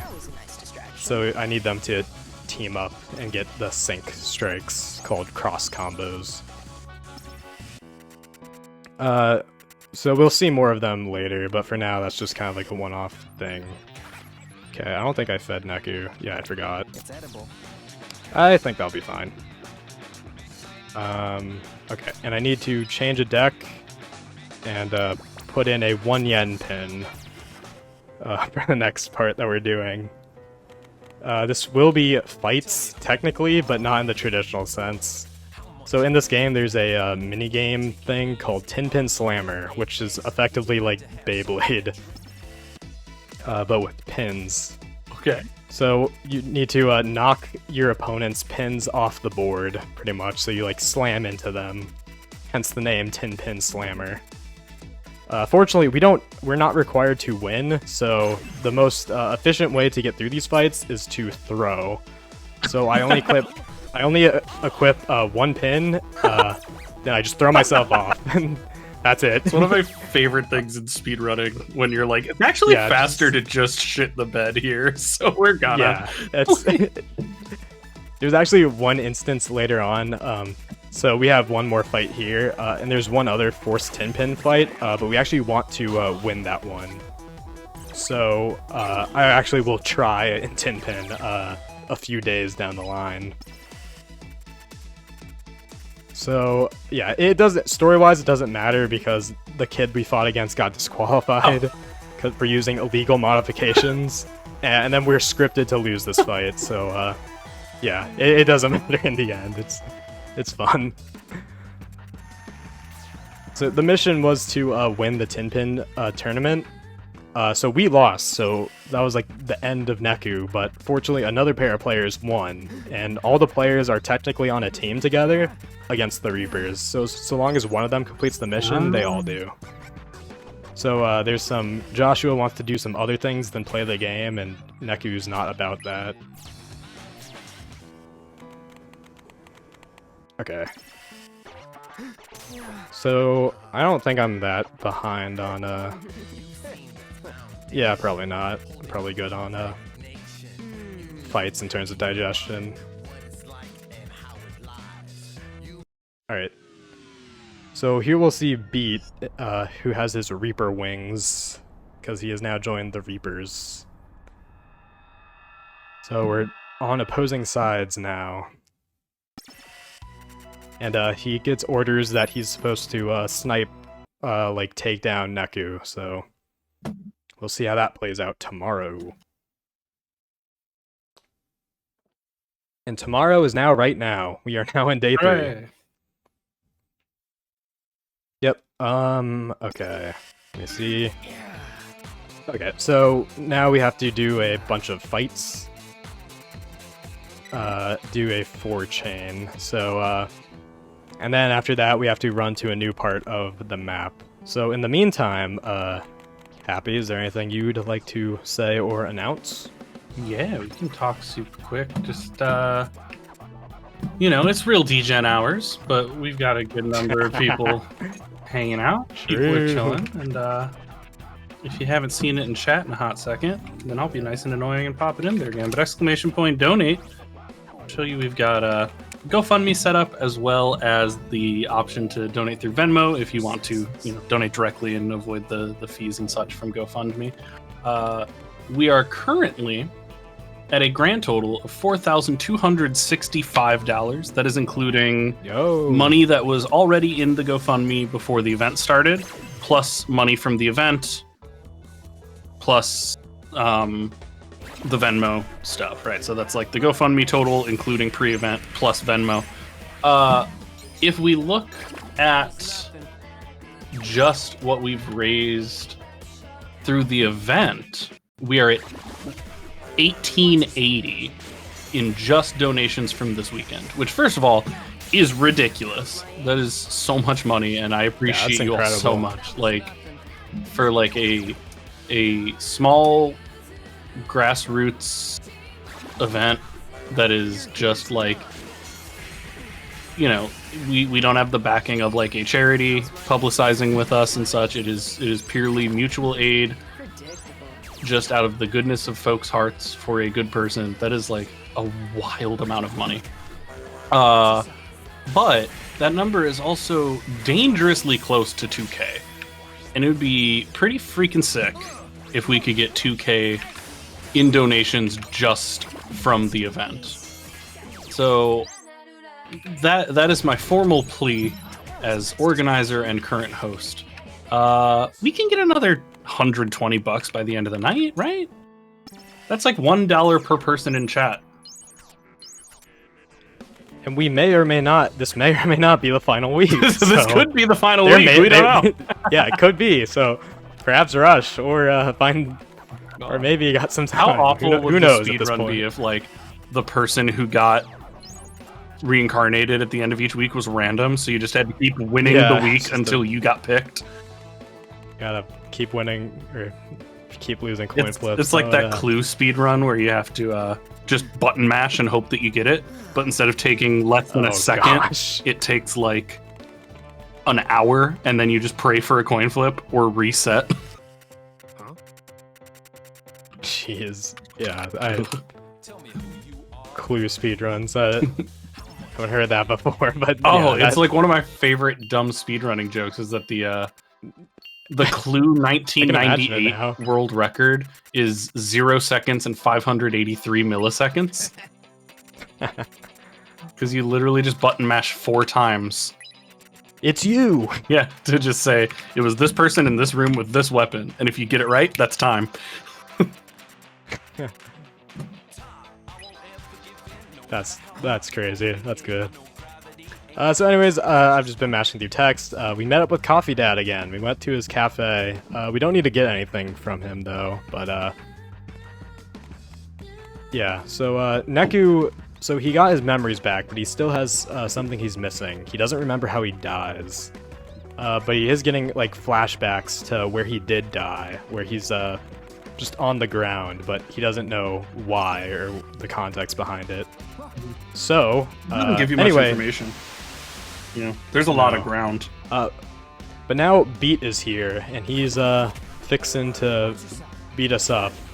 So we don't actually need to fight him. It's just a timer of 30 seconds. You can technically beat him. It is possible, but if you were to beat him, the boss kill animation would play and then a results screen. So even if I wanted to kill him, it is probably faster to just wait it out. Wait for the 30-second timer. There's more times we encounter him. On the final encounter, it is reasonable that we could fight and defeat him, but it's just not worth the risk. Because if you die, then you have to reset. Fortunately, this game auto-saves, so it's not too bad if you lose a fight, but yeah, that's just time wasted when you could have just waited it out. Anyways, we're coming up to our first wall, our first brand wall. So first I need to buy some gear. I need to buy some Musaratus gear for an upcoming wall, and then some natural puppy gear for this upcoming wall. Hopefully it's natural puppy and I don't need to do this, but in the event it's not, I'll have to change out my pin deck in order to be full natural puppy. And also strip down to only be natural puppy clothing. Which is not ideal, because then I have to re-put on all the important things. So I can just see on the top right that it was not the top one. Ooh, Natural Puppy is number 3. That's actually really good. Okay. I can probably get by with just doing pins. Can it be so the 13 can be in any order? Any order. Is it just like reset if it's like 13? No, so it only takes like 2 or 3 fights to get it to number okay. 1 if you change out everything. So it's not too bad. But obviously it's ideal. So now that's 3, I think I can probably get by just not altering my clothes and just doing pins. And just a single fight, which is very ideal. That is very nice if that happens. So we'll check after this if it's number 1. We can see on like the billboards and stuff if it is number 1. And it is. Nice. Perfect. Good. So that was very fast. I didn't need to take off my clothes and switch to Natural Puppy gear, which is very fast. So that's some time save over... I hate when the only way for me to get my life back in a like weird death game with the Grim Reaper is to replace all my clothes with a specific brand. Happens all the time. Right? Yeah, literally. Yeah. So now... So I didn't really talk about... So we had our... new game master, Sho Minamimoto. He is a complete math geek. He just speaks in math terms and puns. But anyways, he's gone AWOL right now, so we actually don't have a mission to complete. So we're Joshua is in his own words, he is tracking the thing that he is tracking, and he won't elaborate. So we're just kind of going along because we have nothing better to do, and he's our partner. So we're just going around with them. So this is colloquially known as Ramen Quest, where we solve the mystery of the opposing ramen restaurants. I was literally going to ask if those two had a rivalry. I was like, wait, there's like one building between those two ramen stores. Is that like bad for business? There's Shadow Ramen just opened up, and it's super flashy. It's got dancers in it. They put like a whole steak on your ramen. But this is a Ken Doi, and he's a traditional man, but he's trying to fit in with the trends. So all the things he makes is delicious, but it all looks gross. Oh no. That's kind of his thing, but it's all like extremely good and delicious. Like there was like a gutted fish in the thing that we were just forced to eat.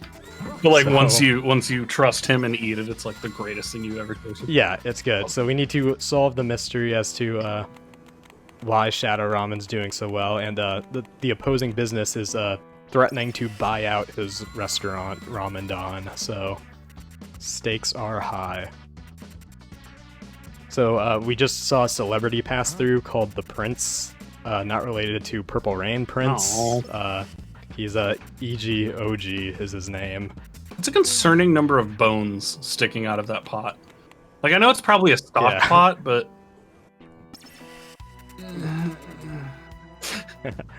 So it turns out there's been a backroom deal. It seems the manager has been forcing...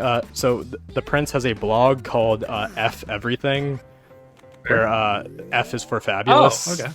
So he F's the things that he likes. So it turns out that Shadow Ramen manager has taken over his like Twitter or whatever to say, boy, do I love Shadow Ramen. But the thing is, it doesn't have soul, and it doesn't have any soul in it, and he's depressed. So the escalation of like the little signs then becoming 3 vending machines and then a car just really got me for some reason on that one.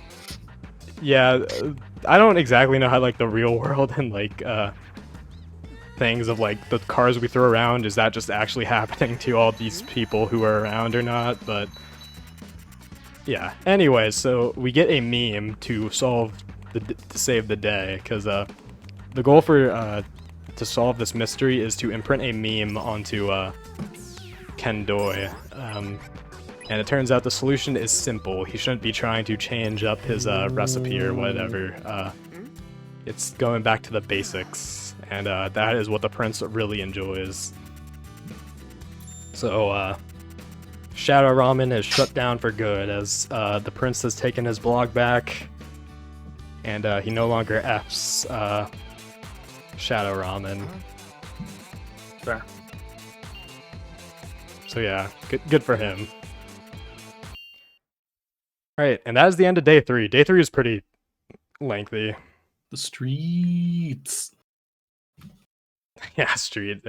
Yeah, at the end of the day, all like the real name of the day pops up. Yeah, I don't know if we've gone to it yet, but it's all like stylized. There's one like superiority, inferiority thing, and They really missed a good pun there. It could have been ramen the streets. yeah, So true. close. Missed opportunity. So I am going to be, so this is any percent normal, so we're only allowed to use normal mode or higher. I am going to break the rules. I am using easy. I am cheater. Yeah, so there's a drop that we need on easy mode, and we cannot progress until we get it.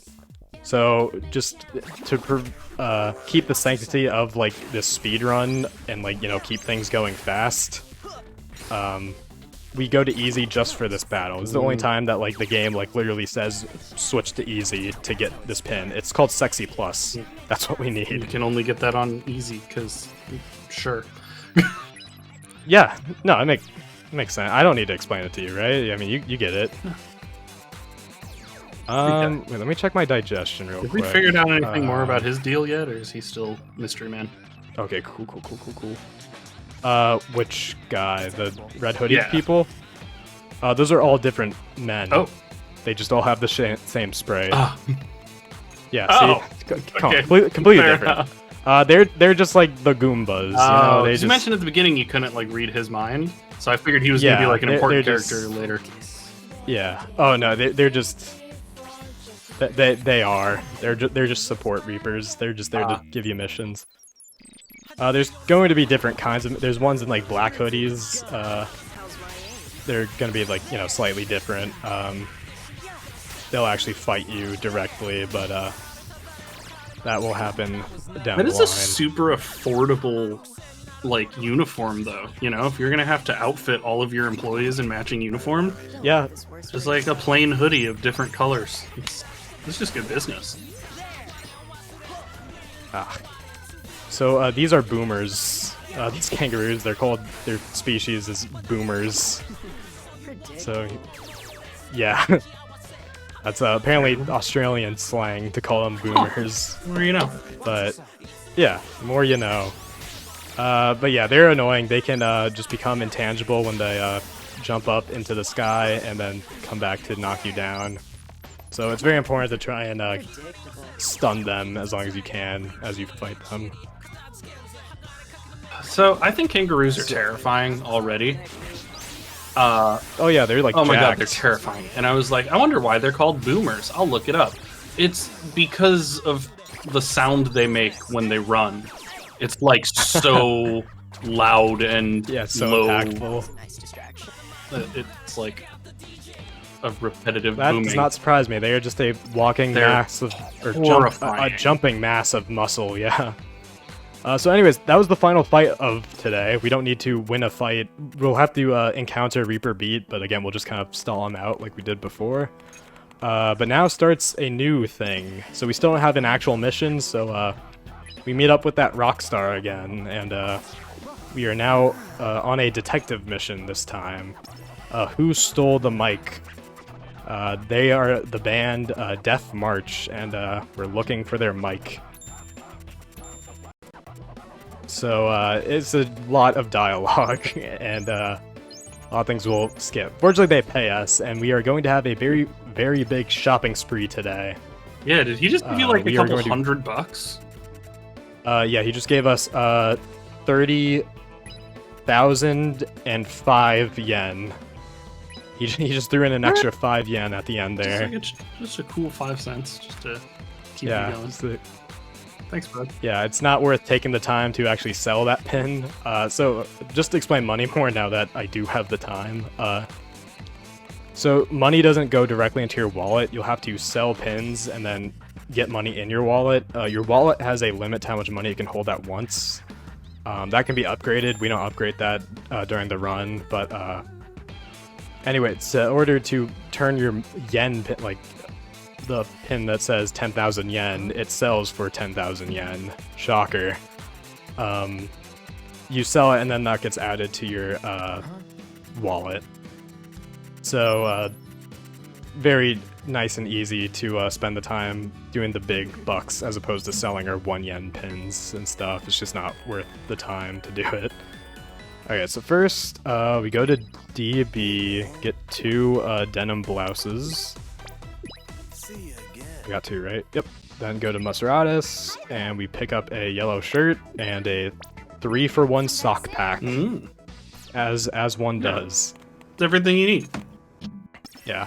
So one of the things that Coffee Dad helped us out in is he added a camera to our phone, and that takes pictures of the past. Now, for those of you who weren't around in 2007, that was a big deal. Yeah, cameras, and then cameras that take pictures camera of the on past. a phone? Whoa. Yeah. I don't know how he added it. I don't know if it's like a Game Boy camera type deal, or like, I don't know how he just takes our phones and then just adds it, but, you know. Also, this is a very unique dialogue where we don't need to exhaust all the options. We just need to pick got an alibi, and then he'll run away. So that is convenient. So anyways, we ran around, we got our evidence, we got our list of suspects, and now we run our way back up to them.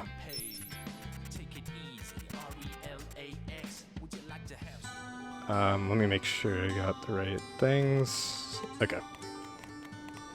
So we use our pictures of the past in order to solve the case. So the story is that 777, the guy with a unique spray and has spiky hair, and the black hoodied Reaper, BJ, they have been which one? They have been fighting because 777 has been hogging the mic, and BJ does not like that. So there's some ire between them, but it turns out Tenho, the red hoodie guy, who looks like all the other red hoodie guys, but no, he's part of the band, so he's different. Same sprite, different dude. Turns out he was the one who stole the mic because they were fighting over it. He was just sick So of hearing he about it. Stole it. Yeah, and he just to help like alleviate their challenges together. But it turns out he lost the mic. So who stole the mic? Turns out it was none of them. If you heard those voice lines saying, Yeah, I was just gonna say, sine, didn't you say that tangent. other guy talks in math puns? Yep, it turns out it was him. He stole the mic and swapped out his megaphone because he thought the mic was Zeta sexy, in his words. So, and he likes making junk piles, so he probably put the mic in the junk pile. And that ends that. So now we move on to the beat fight. Again, it's not worth trying to beat him. Not trying to beat. So we just run around. Again, Joshua, our partner, is completely immune to damage, so I don't even have to pick up his controller. I just move around with Neku. So Neku can just move around, or I can slash him around, and he does a dash. And in that dash animation, he's completely invulnerable. So if things get sketchy, I can just dash around with Neku and have my partner handle it, which may happen for some of the later fights. So it's very easy to preserve your life, but yeah, at the cost of Neku not being able to do anything. Which is very hard because his main damage dealing is he has to sit still and press and hold charge his burst rounds, so a bit rough. What? So anyways, time to shop, and we are going to get we're going to the pharmacy and picking up some enhancements, one could say. Did they ever explain what was so special about that microphone? It feels like you're in the middle of like they just, they like district. It feels like it would have been easier to just buy one. Yeah, but it was special. They made it together at the start of their thing. It had sentimental value. Yeah. Okay, how much do I... Okay, I just need to buy one durable leather. Thank and 2 Brave Pluses. So Good day. Brave Pluses are how we're gonna get up to Neku's bravery requirement. Visit. For 3 bites, they give plus 20 bravery, which is a lot. Are there any items that require exactly 20 to wear? I'm trying to gauge 20. So it costs $20 $200 for a Brave Plus. So 20, yeah. Or yeah, in USD, yeah. what's the conversion of like dollars to bravery of clothing? So Brave Pluses are extremely expensive. Like, those crepes we bought that gave us 4 bravery for 8 bites, that was like 400 yen, Oh, so wow. like $4. So yeah, it's a huge money thing, but in return for money, we get very quick bravery, which is worth it in the end. However, we just have to generate that money, which is one of the major concerns for this route, is getting Neku to that bravery. We'd have to spend a lot on Brave Pluses. However, I was able to root in just enough money to be able to do it, and actually we now have like excess at this point. I've optimized it to that, which is very nice. That money is not a concern. There is a backup money. We can find more pigs to beat up and steal their money. But those have been generally rooted out. We don't need to do those fights anymore. As much as I love beating up a pig for $50, $100 $100, yeah. Yeah. Get over here. No, the good pigs get. So anyways, Neku's getting another flashback, and he sees Joshua with a Oh, gun. no. So yeah, bang. It looks like Joshua was the one who killed Neku. So this is in his flashback. I can't believe Degrassi So now, ripped off The World Ends With You. So it seems. So now Neku thinks that he's partnered to his killer, but since Shiki's life is on the line, he doesn't want to risk it by confronting him about him being shot. So he just moves on, and here comes day 5. All right, so now we have another brand wall we need to deal with. This time we need to change it to DB. Unlike Natural Puppy, DB pins aren't that good. So the less fights we have to do for DB, the better. But first, I need to get the camouflage pants. That will be very important later. So Wild Boar. Come on in. Nice, isn't I it? get camouflage. So these are important because they have the ability SOS attack boost 1. It has 2 different levels, 1 and 2. So we haven't seen it yet because I haven't been taking damage, but if Neku's... Yeah. So if Neku gets to 25% or less HP, he will enter SOS, and it'll be a very big, like, beeping noise. But that also activates that ability. So let me check. Okay. I don't see DB, so we're gonna have to just... So we have to strip down and just wear DB clothing in order to get it to number 1. It'll have to do. So yeah, we'll have ways to set up. Let's see. Take that. That. All right. Just gotta do a bunch of menuing here. So taking all the DB pins I have. Yeah, that's fine. So we need to get DB to number 1. So I'm gonna. So we only see the top 3 and the bottom placement for brands, and DB was not on any of those. So it could be anywhere between rank 4 and 12. So because of that, we do 2 fights and just hope that it is good enough to get DB to number 1.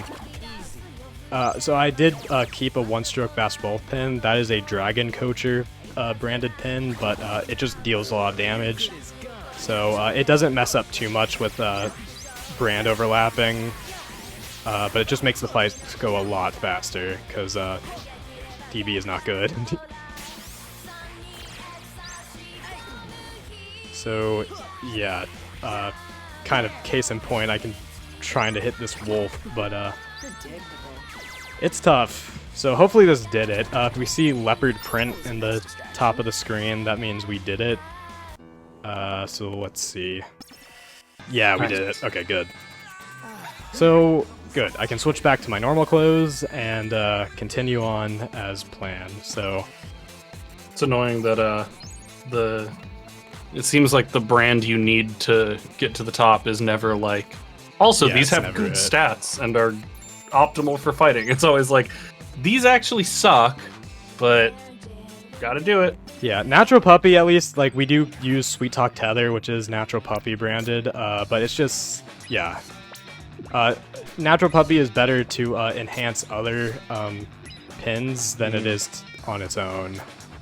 Okay, so I'm going to create a new pin deck, which will be very important later. So I said there was, do I need to sell? I don't think so, but... Okay. Neku actually doesn't go back to his normal clothes just yet. Oh, I need to check my notes. I think I might be behind on digestion. Let's see. What do I need him to wear? You can keep the denim blouse and that. Alright. Good. Okay, we have another Reaper review wall here. So I had to change Neku to wearing Musratus gear. He has to be head to toe in that in order to get through the next wall. Let's see. So...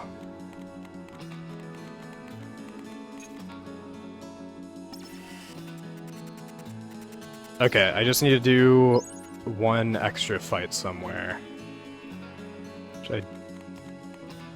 We'll figure out which fight I'll do as extra. Oh, I have an idea. Anyways, so here we have to do 10 pin. But this That's the time one I you want have to to win. win? So, yeah. So fortunately, this is Tenho from before. He's bad, so I can just scare him off. So I use whammies, which are these like where I turn into like a spike ball or something, and it makes him it stuns them and then become much easier to knock off. So that was a pretty good fight. Tenho cooperated. Sometimes he doesn't. But the whole reason we did that was in order to get 10 pin thrift, and that puts us into SOS range. But right now we have to do an extra fight. This is a forced fight, but we don't get to choose our pins. So this is the gimmick for this one. In the DS, these are activated by screaming into the microphone. But obviously there's no mic to use here. So while I could just scream for the heck of it, it wouldn't do anything. So I've opted not to. So they've changed it to being shaking. That is the new command instead of blowing into the microphone. So yeah, not bad. We just rely on Joshua there. Co-op Joshua's can pretty handily beat it. There has to have been at least one child in the history of the world who was playing this game at night when they were supposed to be asleep and trying to like stay quiet in their room and like hide their Game Boy from their mom. And then got to that part and it was like, scream into your microphone to make it work. And they're like, are you kidding me? Come on. Yeah, there's some funny things you had to do in the DS. Like, so the pig encounters, sometimes like it's not as simple as just beating them. Like there's some gimmicks to them. There's one pig that's asleep, and whenever you try and attack it, it will run away immediately, and you can't defeat it.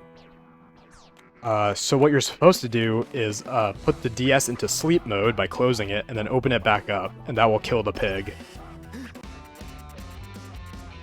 So that's the only way to beat that pig. So a lot of it very much utilized the DS system very well. Mm-hmm. I think it's great at doing that. This is the last beat encounter we have. He's got a projectile now, so that's fun. he's also a lot stronger, and Neku's not wearing the threads that he normally wears, so he doesn't have that much defense. So if I'm not careful, he actually can stand to kill me. So this fight, you could decide to try and fight Beat here in order to for the digestion route. Typically don't need to, but since I was a bit off in my routing, it is an option. So yeah, as you can see, he took like half my health there, which is not good. Alright.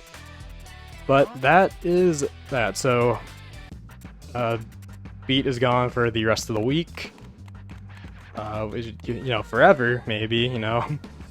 Is this the final week? Who knows? Well, and this is crazy. Maybe I'm going off the rails here, but week 1 took about an hour, and week 2 is taking about an hour, and it's a 3-hour estimate. So I have this crazy feeling that there's one more week. I mean, who knows at this point? I mean, really. So I'm gonna take a detour here. I'm going to go up to Molko because so I got all that Tekatite before in order to get the Patchy Biker Jacket. Come on in.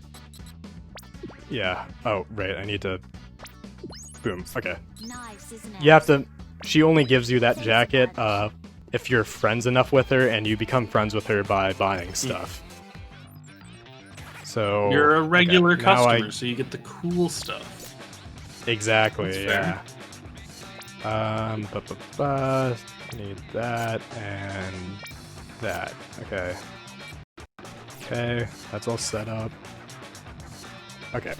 So now we're back on our main deck, and so now we have so Patchy Biker Jacket just gives a bunch of attack.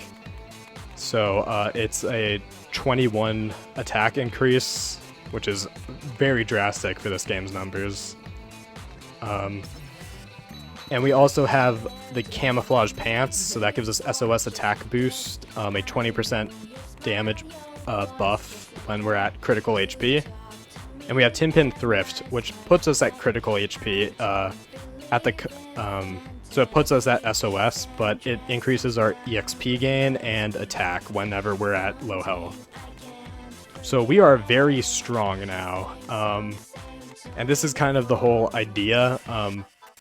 So we're gonna go back to the Gothic Lolita store because they have a bunch of SOS attack boost clothing, such as the vampire dress, which we very much need for Neku. So yeah, Neku is quite strong now. So he is a bit more susceptible to getting killed, but we just nuke enemies now. So that's a boss that you're typically intended not to be able to beat, like the beat fights. It has a timer to where like the fight will just end, and as you'll see in this cutscene, we're like scripted to lose that fight. But as you can see, we easily handled it in 5 seconds. It's wild. Yeah. But anyways, Joshua reveals since we won in game but lost in the cutscene. Joshua revealed his true powers. It turns out he was never dead. He snuck into the game as a living player. Oh. How does that work? Some plot armor? It does. Whatever. It'll be fine. Yeah, kind of. Okay. Just got my notes back up. Alright. Now we're on, so week 2, day 6. So Joshua's moveset has completely changed. So he, now instead of dropping vehicles, he now levitates and drops beams of light. Oh. Yeah, you'll see. In the DS game, you could switch between both modes, but in this one, he's just permanently levitating. Let me check. Okay. I just want to make sure I'm not messing up digestion, because it's very important now that we're getting to the point where it matters. But yeah, Joshua, so he levitates now, and he has some moveset differences. So his basic thing works kind of the same, except now, you know, beams of light. And he has this other beam called Execution that it's a beam between him and it's pretty much a poor man's Mr. Mew Lariat. It's multi-hit, but it doesn't last as long and it's not really as good, but it exists. It's there. And he still has his Psychokinesis move, which is his worst one, so I wish he didn't throw that one away, but so be it. Anyway, before I forget, I need to feed Neku. Don't forget to feed your Neku, kids. Don't forget to feed your Neku. Now we can get a Neku, but only if you prove you're responsible. True. So these are fights that we pretty much choose, like, do we help these Reapers or do we just go through? So we're being jerks today for time. So we let that Reaper die. These taboo noise, typically the noise are pawns of the Reapers, but these black ones attack both players and Reapers. It's another... So this is a pair of players, they just killed his partner, so we swoop in to try and protect him. So here are a bunch of crab things. Hopefully this fight goes okay. Okay, good. They can shield up and become invulnerable, but they didn't, so good. Sometimes that fight can go slow, but that was pretty good. But anyways, unfortunately, he still dies because he doesn't have a partner, and Coffee Dad was not here to save him, so... Unfortunate. So we just got the pin velocity attack, which is actually the image used for the Discord channel. Uses that pin as the thing. So anyways, here's I guess we haven't mentioned them by name, but these are two Reapers that actually have portraits. Koki Karya and Uzuki, or Yashiro Uzuki. But anyways, I need to sell some things because we need to spend 80,000 yen in order to buy what you call it, to buy 4 Brave Pluses. 3 of those will be for Neku, and we have 1 for someone else, not Joshua, but perhaps another partner, but that doesn't really make sense, because this is the last week. This is the final week. Yeah. For sure. Of course, for sure. Yeah. So anyways, this is the final battle for today, day 6. This one's pretty easy, and we actually use his telekinesis powers, so now he can actually move enemies. So I'm actually going to just move this enemy into Neku's line of fire, and just continue Neku just blasting. That's like the only time that is useful. You will never see me use his telekinesis powers again. And only that saves like a second, if that. It's just because Neku doesn't need to recharge again, change positioning in order to start blasting again. So anyways, that was day 6, which can only mean tomorrow is the final day of the week. And, you know, the final day? It's the end of the game. Question mark. 206. It's so far underestimate, dude. Great Dude, work. That's Congrats. crazy. It's incredible. Thank you. It's crazy, just coming right out of the gates. So anyways, my digestion was not ideal, so I needed to do an extra fight. So typically this pig was rooted in because it was just a convenient pig to get, and it gives us money. But now I will just use it purely for digestion. It's a very quick fight. I mean, and it... Yeah, what was no, that? it's like 1:30 a.m. and all I've had is like pizza and a Monster Energy. Like my digestion's not ideal either. Oh. Gotta get your digestion route in order. Yeah. Gotta get more optimal routing next time. Yeah, true. I had an Easter brunch today, so my digestion routing was insane. Yeah. Absolutely stacked. That's risky though. That's like that's kind of a coin flip if it's gonna be really good or like real bad. True. Okay, so I got some extra money, which is probably more than I need, and also I got Neku digested his food. And we're also going to switch pin decks. So the gimmick for the Pork City is what it's called. It's Mark City in the real world, but it's called Pork City here. Boom, perfect. So only certain brands work on certain floors. So there's 13 total floors, but only see floors 1 and 2. So each floor, only certain branded pins will work. So for this one, it's going to be Musratus pins. However, there's also pins that are unbranded, which is like the starting pins that we got. And we're going to do that. We're also going to do an unintended thing. Let's see if I get it. To turn. Okay. Sick. I got it. So, as you can see, my cursor went off screen. So, you know, in the DS, you couldn't touch things off screen. But my Joy-Cons can go beyond the bounds of the screen.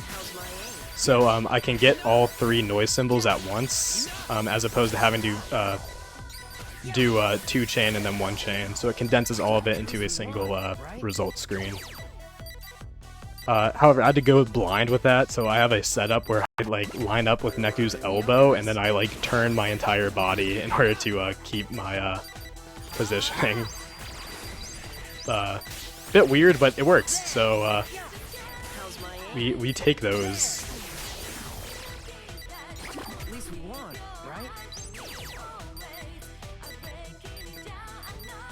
So yeah, we have to use our starting deck here. We're actually going to keep this deck for the Game Master fight. Joshua, please. Joshua's not the most cooperative partner. It's definitely the most weird to use between Cheeky and maybe a third partner. I don't know. Alright, so that was that room. So we have one more room where we do pretty much the same exact thing. I need to remember to feed Neku his Brave Plus, or else I'm going to be very much in trouble, because we're getting to the point where his digestion, or his bravery, needs to be at a certain threshold. So fortunately I talked about it and I remembered, so that is a good deal. So I need to do the same thing, so I run Neku down, line up with his elbow. Oh, first I need to talk to the guy to get the noise to come up. Line up with his elbow, turn my entire body, got it, and get the chain. Perfect. Damn it. It's there's one more instance where we'll need to do like an off-screen thing. These yellow noise have guaranteed positions as opposed to the red ones, so it's easy to predict where they are. Neku, do you need a break? Alright, we'll use this car. These frogs are a bit annoying. You can't use close-ranged attacks on them, or they'll just heal it, so fortunately Car comes in clutch to just Like 2 hours ago, you promised me we would throw a car at some frog. Yeah, I'm glad I could keep that promise. Alright, so as you can see, we leveled up, so our health is back to full, so all our attack bonuses got nullified, so unless I intentionally take damage, which just isn't worth doing, How's my aim? we just won't be in SOS for the rest of this fight. God, frogs are hard to hit. Okay. They're so small. Alright, so with that, we are now, That was a nice distraction. wait, did I? Okay, I think I did. I think I did it right. Just thinking. So, if you remember the fusion super attack, we need to do that again for this boss, just because it's actually useful, and yeah, hold on. So I need to take off some of Joshua's clothes, the ones that are like the ones that we want perhaps a future partner to wear, because whatever your partner wears, when they disappear, they keep the clothes they are wearing. So any clothes that Shiki was wearing, Joshua could not wear them. Okay, so I think I prepared all right. So now we have a cutscene to watch. This is a more complete memory of Neku's deadly encounter, which is a perfect opportunity for me to drink water. And if you have anything to say in like 30 seconds, feel free. You get to drink some water and rest your hands. Well deserved after all that mashing. Yeah. Fortunately, you know, final boss right here, definitely for Yeah. sure. Definitely. 100%. Yeah. Is so, the final boss Yeah. Neku? Is Yeah, that for what sure. that was? For sure. Yeah, it's definitely going to be the final boss against the Game Master. But okay, so now we have a completed memory, and it turns out Joshua didn't shoot him, but he shot Minamimoto. And he shoots Neku, according to this memory. So now it becomes clear that Joshua didn't kill him, but it is in fact he was protecting him. But we don't have time to understand what all this means because he attacks us now. So we can't directly fight him just yet. He'll send taboo noise at us before we can actually do anything directly to him. So I don't have my usual damage dealing set because I want to build a bunch of sync. So I put on the purple sneaks. These purple sneakers, they have the ability that increases the amount of sync that you get, which builds to the super, which is like this. Okay. So now that he's on the field, we do that. So this is a much easier minigame than Shiki's. You just count to 3. However, there's some reflected numbers that are there to throw you off, so you can only do the right side numbers. But it is a much easier thing than Shiki's since you don't need to like memorize the positions or like which symbol was chosen. And also Joshua's level 3 super is just obscenely powerful compared to like all of their partners' fusions. So this kills them instantly. By obscenely powerful, which is you very- mean one shots like a Yeah, one shot's a boss. big boss. Yeah. So, very nice. Sho teleports around. Whenever your cursor goes over him, he'll teleport, Oh. which is very annoying. So, we just don't deal with that. Sure. Anyways, he just recited 100 digits of pi and is about to explode. But Joshua has pushed us Hate off when that and happens. Give up on your then T-poses in order to protect us. That's so cool of him. That is really cool of Real him. one, honestly. But anyways, flash of light, so, wonder where we'll wake up. It couldn't be Should in the do- middle of should do Shibuya wonder. Crossing.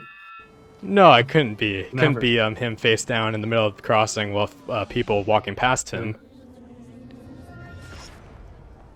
Oh, it was that. Oh, that is You know what? tragic.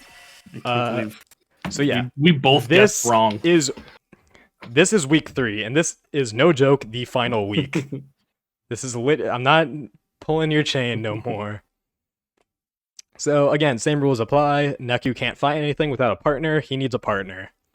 He also, also anytime he enters the game, he needs to give up an entry fee. So what is his entry fee? First, I need to get back his normal pins. So I need to get 10-pin Thrift back on deck. Perfect. And This is my chance to yeah, okay. guess that our third partner is going to be Coffee Dad. Ooh, all right. Well, we'll see what happens. So it turns out, he just learns now via text that his entry fee, because he has grown as a person, he likes people now. His entry fee was all other players of the game. Oh my god. So yeah, he cannot partner with anyone because he is alone. So the noise will just kill him. But Beat is here, and he is going to turn coat on the Reapers because he thinks this is completely underhanded and unfair. So he partners up with us, and it is not It's not Coffee Coffee Dad, Dad. but in fact Beat, who will be our final I was partner. roughly on the right track. It's like an existing character. Yeah. Yeah, that's close enough, close enough. So again, we don't have co-op unlocked just yet, so I just need to shoot down the enemies with thing. As you can see, Beat is a skateboarder, and we will see his moveset. I might be a bit biased, but he's my favorite partner to use. Mainly because I don't need to focus. He mainly just does things on his own, and I can just focus on using Neku. Most the boss battles are in Beat's weak, so I'm very used to fighting with him. Yeah, I was gonna say, like, it's gotta be nice that he's the easiest one to use and it's end game. Yeah. Also, he hits very hard. He's just good. So Shiki had like Mr. Mew Punch, which wasn't very good. Joshua had his telekinesis powers, which just sucked. Beat, fortunately, all his pins are good. The 3 pins that he has are quite solid. He's got Skate Combo, where you drag him around, he'll just fight anything that passes him. He's got Grind Flame. If you slash across him, he'll just zoom in whatever direction you send him. And then Vertical Boot, where he'll just kick an enemy up and then slam down.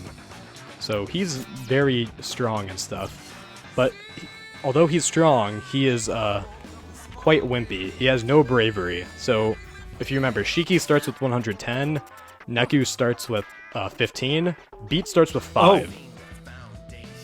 Yeah, so he can't really wear like anything. So that's why you got him a Brave Plus, so you can start wearing some stuff. We're going to eventually pass him the jacket that Neku is wearing. Well, because But, Neku has to first- change into his vampire dress. He needs to change into his Gothic Lolita clothes. So first we fight some pigs, because they're easy fights. That gives us digestion, and also they give us good material. So, yeah, that was a pig that just turned invisible sometimes, and we made that process permanent right there by being it into oblivion. So that woman on the right was the new game master, Mitsuki Konishi.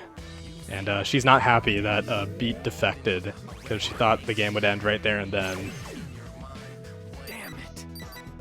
So there's a bunch of pigs, only one's the real pig, but we don't know which one that is, so we just Why not kinda just use some AoE hit every- attacks? Yeah, AoE, exact. Just use Sweet Talk Tether and blast through things.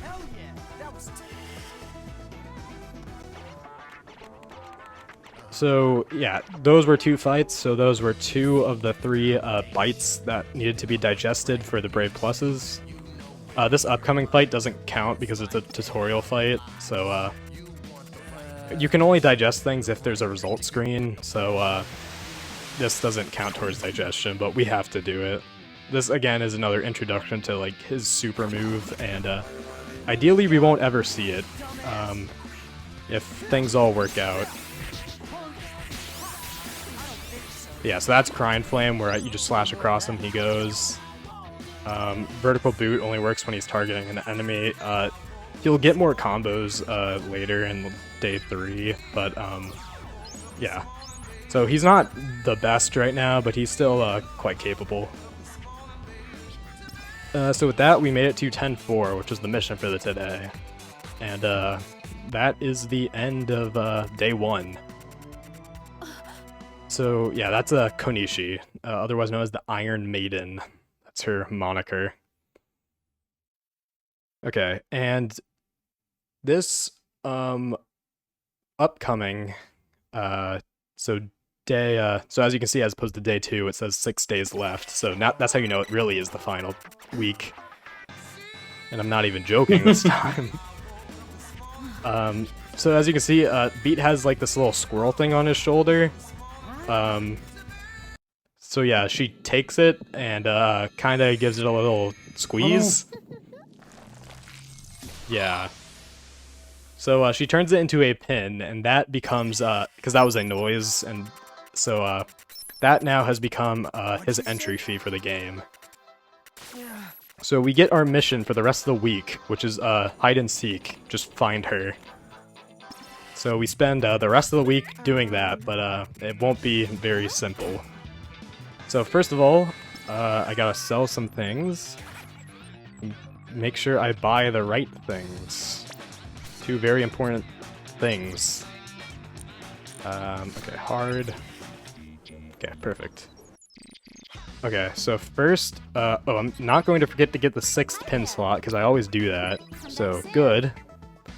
Then we go to Wild Boar, we get the Fusion Boost sticker, we get Attack Boost, and we get Wild Boar Pendant. We used to get something called the King Pendant, but we don't do that anymore because of my new routing. I say we, I'm like really the only like active runner, but you know.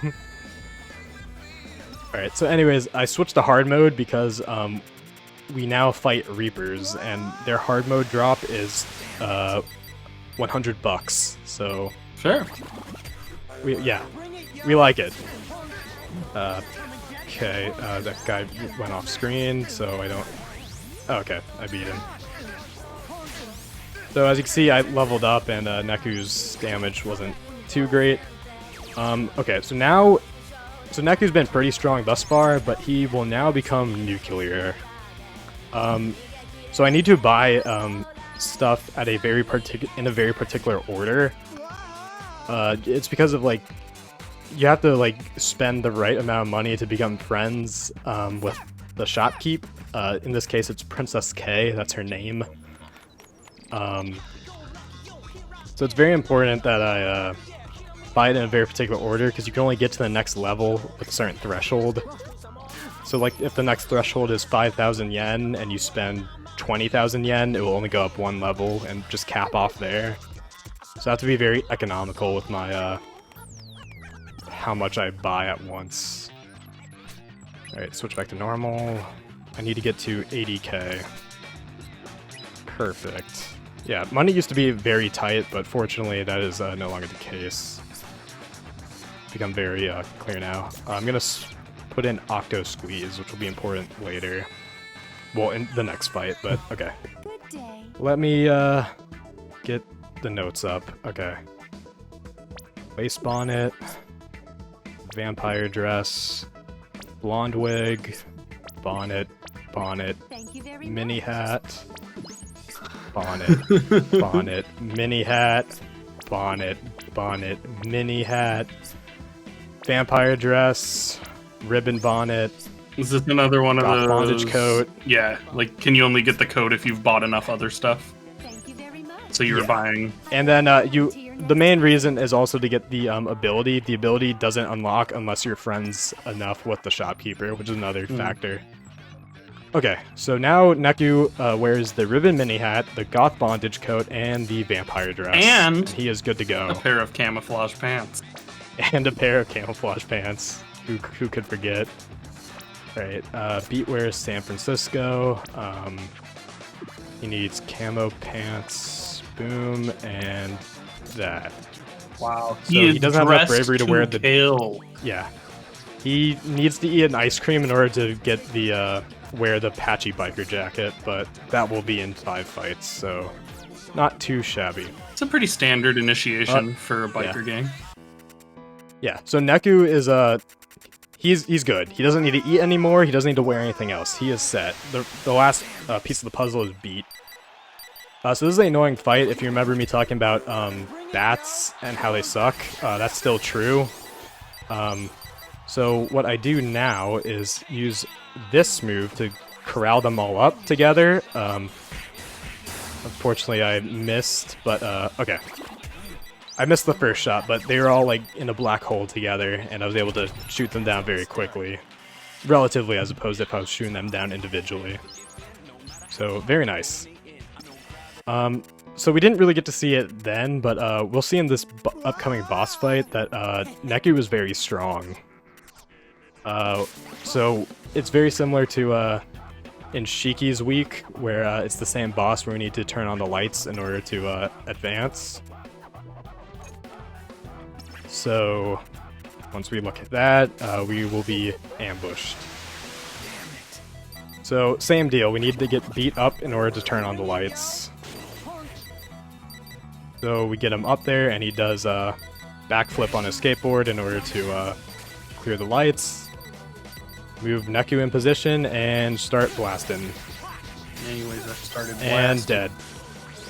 That So that now one segment is one cycle is a little easier. Very much easier. Yeah, I had time to spare. So Neku's like effective damage increase through SOS is like 120%, so it's like over double damage than base. So very, very convenient. So yeah, that was day 2. This week 3 blast, it goes by fast. Ideally. It's not always the case, because now random encounters will happen. So before we get to choose our fights, but now whenever we transition screens, there is a chance that we will be ambushed by Reapers. It's like a 10% chance or something. There's like 40 screen transitions between now and when they stop. So on average, you're supposed to get around 4, but I'm pretty unlucky with them. Typically I get around like 8 or maybe like 10, but we'll see today. So this is the other like RNG aspect, other than like the brand walls being number 1.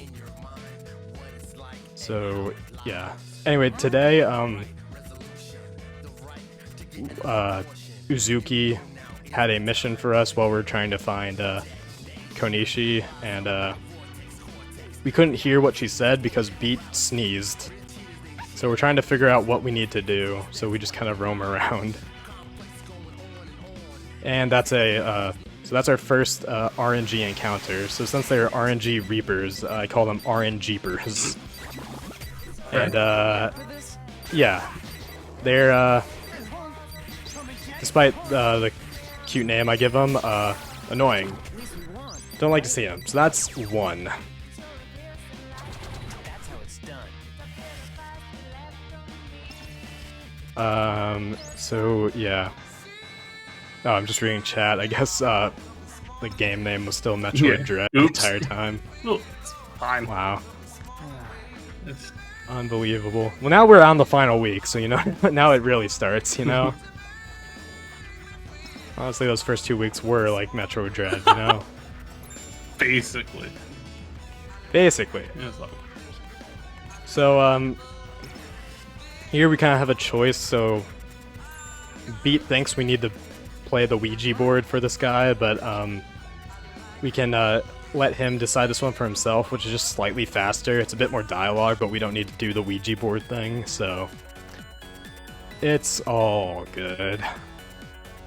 So we set him up, and now we go to Uzuki on the next boss fight. Let me think. Wait, so I got 1 RNG. I'm just keeping track of Beat's digestion. Okay, so we can't equip the thing early, but still decent. Oh yeah, also Rhyme, if you remember from week 1, day 4, the by a one shark? who Yeah. died. Yeah, turns out that was Beat's sister, but her memories were taken as well as part of an entry fee, so she didn't remember who Beat was. So, and also that squirrel thing was also Rhyme. So Coffee Dad was able to take her soul and put it into a pin. Yeah, a bunch of lore stuff. Anyway, here's Uzuki, don't blink. Ooh, messed up a bit. I moved my cursor ever so slightly, so I stopped shooting. But still. So Uzuki is actually really dangerous. She's very scary. Give her just any amount of time and she will use like a frame 1 attack. It's very annoying. She is very strong and scary. This is not the last time we'll fight her. There's 2 other times that we need to fight her. And it is unfortunately paired up with Karya, her pretty much her Reaper partner. So in the DS game, you'd actually fight them on, you'd fight Uzuki and Karya, like, you know, as you were playing with 2 partners, they are on 2 sides of the screen. And this time they just attack you together, and it gets dicey. But anyways, first we go from like kind of a long thing. So so yesterday was Uzuki's day. This is Karya. So we have to do a bunch of fights in order to get keys to unlock, to get to the area left of us. Good news, there's no RNGeepers. Bad news, there's a bunch of required fights, so at least we know what we're getting into. It's all consistent.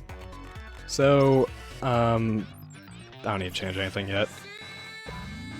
So we need to fight only certain. These are puzzle boxes. We have to fight certain noise. I know which noise we need to fight, so I'll just go after the ones we need to. So yeah, Sweet Talk Tether is also each hit of Sweet Talk Tether applies that multiplier, so it does a lot of damage. As you can see, we leveled up, so we lost it. So this is the last time like our EXP will matter really, because getting leveling up mid-battle is not great, because that brings our health up to full. But okay, Beat digested his food. We also need to wait in order to talk to him. He's holding the puzzle box, and we have to talk to him in order to press it. So that's a mechanic in the game. If you wait around, you can talk to your partners, and they just tell you like what you need to do. It's very fun dialogue, actually. It's like very, it's well written. It's not just like, let's do this. Like, there's a lot of character in it, which is something I really appreciate. I mean, Yeah. this game just oozes character. Alright, so Beat has finished his thing. Fortunately, because I fought a lot of extra things, we had enough. We are high enough level to where he had enough bravery. He had exactly 45, and that means we're good. So we don't need to eat anything anymore. We don't need to wear anything else. We're just going for Nice. this. We are, Okay, as so the I need to kids do say, another in off- go mode. Yeah, exactly. So I need to do another off-screen chain. So typically you only get 3 on screen at a time, but I grabbed one from way over there. So yeah, this is just a big thing of fights, so not too much to say as opposed to things just getting obliterated. So Blowing stuff up. yeah. Tis degen hours as we call it, but yeah. Great. I do really appreciate all the folks who are hanging out. I mean, we've still got lots of folks hanging in chat. Yeah. Thank you all for coming to enjoy some Twoey. This is a very, very fun game. Casually, I guess that's a good point to bring us up. This is a phenomenal game. Just casually play it. Like, you do not need to use this moveset I'm using. There are 300 pins in this game, so you can completely customize how you want to fight. Which is a very cool gameplay thing. Dialogue is extremely well written in this game. Everyone just oozes characters. Like, literally, even the most mundane thing, just the dialogue between characters is just phenomenal. It's, I cannot sing this game's praises enough. Soundtrack bops also. We've been listening to the remixed versions. The remixed versions aren't really easily available. Like, maybe find them on YouTube. If you want to hear the original soundtrack, that's on Spotify, if you're interested in that. Highly recommend the soundtrack. Highly recommend just this game. This game also has a sequel, Neo: The World Ends With You. That has a lot more normal control scheme, like you play on an actual controller. Crazy as it sounds, I know, but it in fact is a real thing. So this is the final puzzle box we have to do. We have to beat all the middle noise. Damn it. So we just have 3 more fights, including these 2, and then we can move on to the bosses. So then after,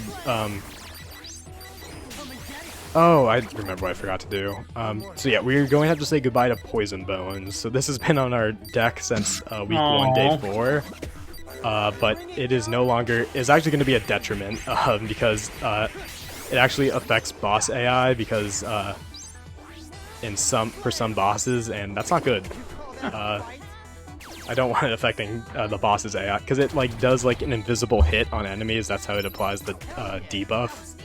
So even though bosses are immune, they still are hit by it, so it just immediately aggroes them, which is not ideal.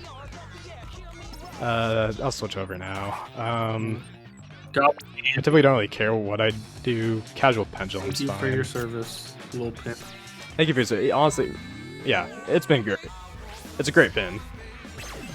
Just lets me deal extra damage to it. But also if I want a defense break, I can also just use Sweet Talk Tether, which also applies it.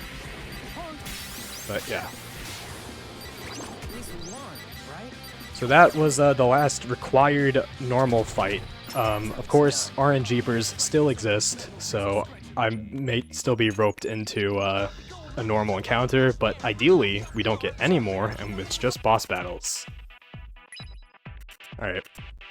So we unlocked the thing, and we got the key in order to move on. We still have to do a bit more Well, that dialogue. key looks a lot like a pin. Yeah, it's a key pin, in fact. Oh, fair enough. Yeah. Very astute observation. Yeah, this game revolves around pins, if Really? you hadn't noticed.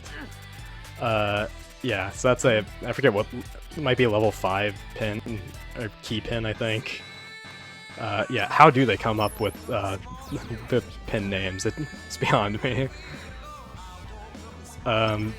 So yeah, we just have to scan, and then we move on to the boss fights. So, Karya is a joke.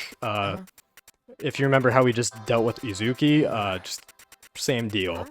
However, we will then have to fight both of them at the same time, and that is one of the hardest fights in the game.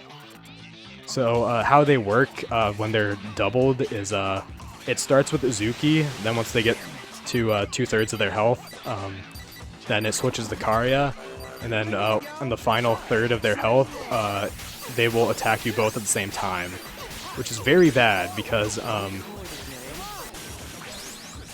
I can only handle one at a time, really, and Izuki will come in at a random direction, so I can't really anticipate her. And she can easily kill me. She is very strong. She deals a bunch of multi-hit attacks. Fortunately, if I execute properly, I can just beat them before Izuki even shows up. So let's hope that happens. So step 1 is first get Izuki off the screen. She is very dangerous, and I don't want her here. Karya is a lot easier to deal with, so I shoot her down until Karya comes here. So just going to shoot at him a bit. So I'm gonna stall until alright, so I stalled until my pin's recharged. Okay, this is not ideal, but okay, hopefully Beat can carry. Thanks, Okay. Beat. Not the ideal fight. Yeah, thank you, Doing the Beat. Lord's work over there, bud. Yeah. Can I get a thanks Beat in chat? Because yeah, it's very easy to die in that fight. So as I said, this is probably like the second hardest fight in the game, so you might be wondering, what's the hardest fight in the game? What could be harder than fighting Izuki and Karya at the same time? Nothing. You actually, we have to fight them again tomorrow. But they're stronger. They'll be possessed by the red pins that we helped advertise back in week 1. They'll be hypnotized and be in their berserk Oh forms. man, that's So the all that first means rule. is that they're If you introduce Yeah, a they are red pin in both- Act 1, it's got to pay off in Act 3. yeah. So yeah, they hit harder, they're bulkier, and they're just a lot more scary. So yeah, that's really the dangerous fight. You can lose on this fight like quite easily, but very, very easy to lose on this upcoming fight. So oh yeah, I kind of lied. There is some required fights, but there's only 2 required fights and then the boss, but we'll see if any RNGpers come up. We'll see. This screen does a weird thing when it transitions. I can tell when it's happening. So up here, this next fight we do will actually not be or it's it is required. So I used to do a special thing to get the natural puppy pin, which just boosts damage for all natural puppy pins you have. But that's been rooted out. So I'm actually going to put on Playmate Beam, another natural puppy pin. It just shoots a quick beam out, which is very nice. And yeah, so we just blast through this here fight. If things get hairy, because aerial enemies suck, I can use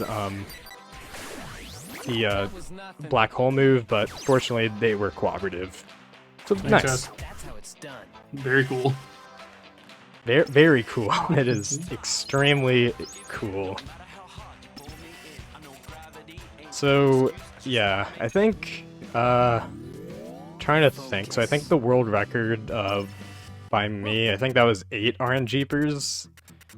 So, yeah, there's going to be a lot of RNGpers coming up tomorrow, or a lot of chances, at least. But yeah, let's get through today and make sure I don't die to Azuki Karia. Reasonable. Because, yeah. Okay, still haven't gotten one, so... Yeah, a bunch of the Reapers have now been possessed by the, red pins. So, yeah, this is, a actually special fight, so, if you don't beat these 3 fast enough, reinforcements will come in. So, that used to be an issue, before, like, my route came in, but, we just have so much firepower now that, it's very reasonable to kill them all quickly. Like, you used to use a super in order to clear them so no reinforcements came. Oh, because, like, does the timer not run during all the super animation stuff? Correct, yeah. That'll do it. During that minigame. Yeah, thing. so, like, the minigame is slow for speed running, Yeah. but fast as far as the Yeah. game's concerned. Yeah, for in-game time, it pauses, so... For, like, the boss rush that uses in-game time, sometimes you want to use it, but using that also heals you, so not the most ideal thing. Okay, doing my last shopping thing, just getting some stickers for Beat in order to increase his attack and stuff. So we're going to take a picture, and we see Coffee Dad doing a thing. A bad Coffee Dad. thing, No! in fact. Yeah. Anyways, here's Berserk Uzuki Karia. Kind of same deal. Step 1, handle Uzuki. Step 2, stall on Karia until my pins are recharged. And step 3 is panic. So let's see how it goes. Okay. Alright, I think this is fine. Okay, I need to just... Okay, hopefully, okay, nope, it's time to run. It's time to panic. Panic. Yeah, so I am just going to run around. Beat needs to finish the fight, so... Coming through again. Thanks, bud. Yeah, Godspeed, friend. What a guy. And I died. No! I got frame trapped. Very unfortunate. Damn it. He set up an explosion. Yeah, so this fight sucks, but you can immediately jump back into it, which is very nice. This game is quite forgiving. Okay, this time hopefully it goes better. Alright, I'm just gonna set up a bit more. Alright, that's probably good. Oh, I messed up a bit, but, okay, time to panic again. Go, Beat, go! Save us! Come on, Beat. Be cool. Be cool. Yeah, Good. thanks, Beat. Thank you, Beat. Great work. Thanks, Beat. Yeah. Yeah, that fight's hard. I'm definitely not practiced in it, but, you can do it in, like, 14 seconds if everything goes to plan. But 40 seconds is not bad at all. Unfortunately, I got a death there. That means this run is no longer deathless, but dying to Berserk Uzuki Karia, that is that's a likely thing to happen. If you're gonna die so- anywhere, that's probably it. Yeah, that's probably where it's gonna happen. Only 2 more days. Yeah, so that was day So 5, sad. which means this. So day 6 is the day of no fights. We don't need to win a fight. Emphasis on win. So technically, we don't need to fight anything. So it's just RNGpers today. So We're looking for what, less than 7 to beat the. yeah, if I were to get luckier. So yeah, there's a lot of screen transitions. We gotta move around a lot. You're like expected to get like 2 on this day, but again, it's all up to chance. We don't know the exact odds, but Yeah. Things are going well so far. We're like halfway Okay. through, so Knock on yeah, wood. pretty nice. There it is. It's one. Alright. One's not bad. Here's one. It could spiral the next, like, Oh, no. all the screens, yeah. But, again, all up to chance. Which, that's what I love, where just an RNG elements get introduced in the last, part of the run. That is my favorite.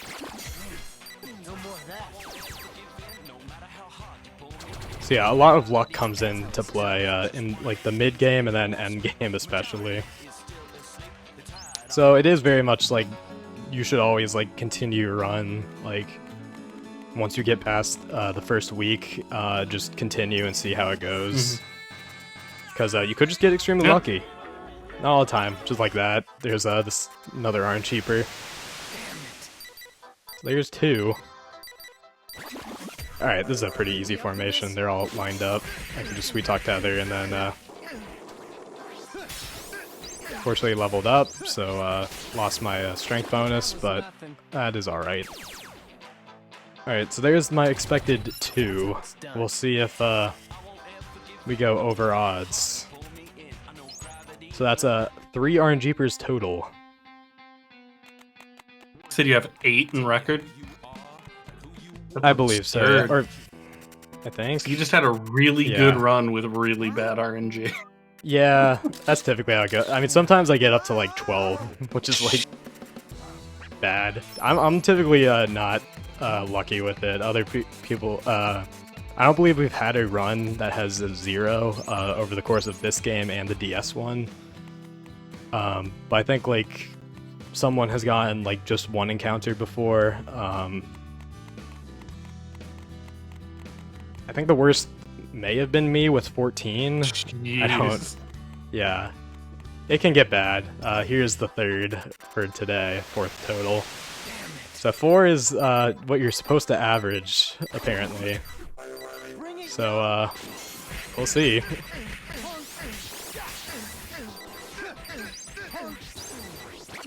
Right.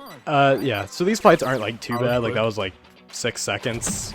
But you just have to get the results screen, then load in, load out, Like so the text it eats to up, load like- in, text to load out. You know. yeah. So it typically is like 30 seconds per fight. So if you were to, so if you die at like a fight, like you're like, okay, that's just an extra RNGper that I would have had, which is a decent way to think about it. Like typically, like your run's not gonna die. So anyways, we got through all the RNGpers for today, but I'm switching to hard and level 1, so I'm putting my HP all the way down to 1. So Shomi no Mimoto has resurrected himself, and so this is not an act of arrogance to beat him, this is an act of arrogance to lose to him. We don't need to win the fight, so Just make yourself as weak as possible and die fast. yeah, exactly. This is... Come on, shoot me. Come on. You got it. Hooray! Yeah, there you go. That's a one-shot. Thanks, bud. So, yeah, thanks. He was pretty slow there. Sometimes he's a lot more trigger happy. But, thanks, show. So, that is day 6, which means we are on the actual final day. Like, no joke. Like, I swear. Like, genuinely. The run will probably end in, like, 15 minutes-ish. There's still some RNGpers to come through, so, it is, yeah, but between like 12 and 15 minutes, probably. I'm gonna remember to switch off hard, just so I don't die to the next thing that grazes me, like this RNGper. Alright, that's 5. Damn it. Yeah, this is typically what happens. It goes good for the beginning, and then at the end, it just, like, ramps up. You feel good about it at the front. You're like, Yeah, oh, only 2 it's, so far? This is going to be great. And then you end with 14. It's a cruel thing. Alright. Poor hogs. This is very... Typically you fight dragons here, so I'm not used to the core hogs. It's also random what the RNG per battle will be, so you just kind of have to react.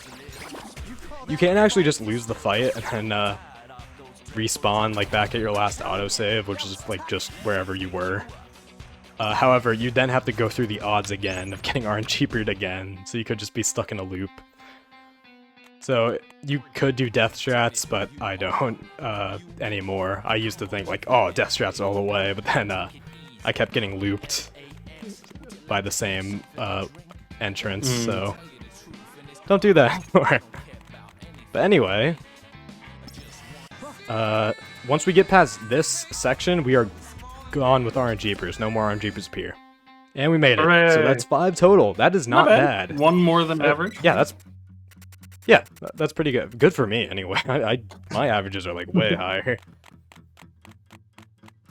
So now we just have the 3, 4, depending how you count it, boss battles.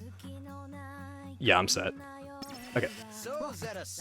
So, first, like the end of every week, we have to fight the Game Master, and this is Mitsuki Konishi. So, yeah, remember, we're playing hide and seek with her, and she said she was in the same spot. Turns out that spot was Beach Shadow. So is that cheating? Yeah. I mean, they've cheated like every day of every week, so... True. So yeah, I guess, what's this at this point, right? What's one more, you know? Yeah. So this is a long and grueling fight. There's multiple phases in order to get through. So phase 1, she is completely invulnerable until a taboo noise, one of the black ones, gets into the like glitchy void in the bottom left, which will become more apparent when you see it. It's all up to RNG, like how cooperative the noise will be. Yeah, that glitchy mess. So anyways, to expedite this, I use the black hole thing to absorb all the enemies down.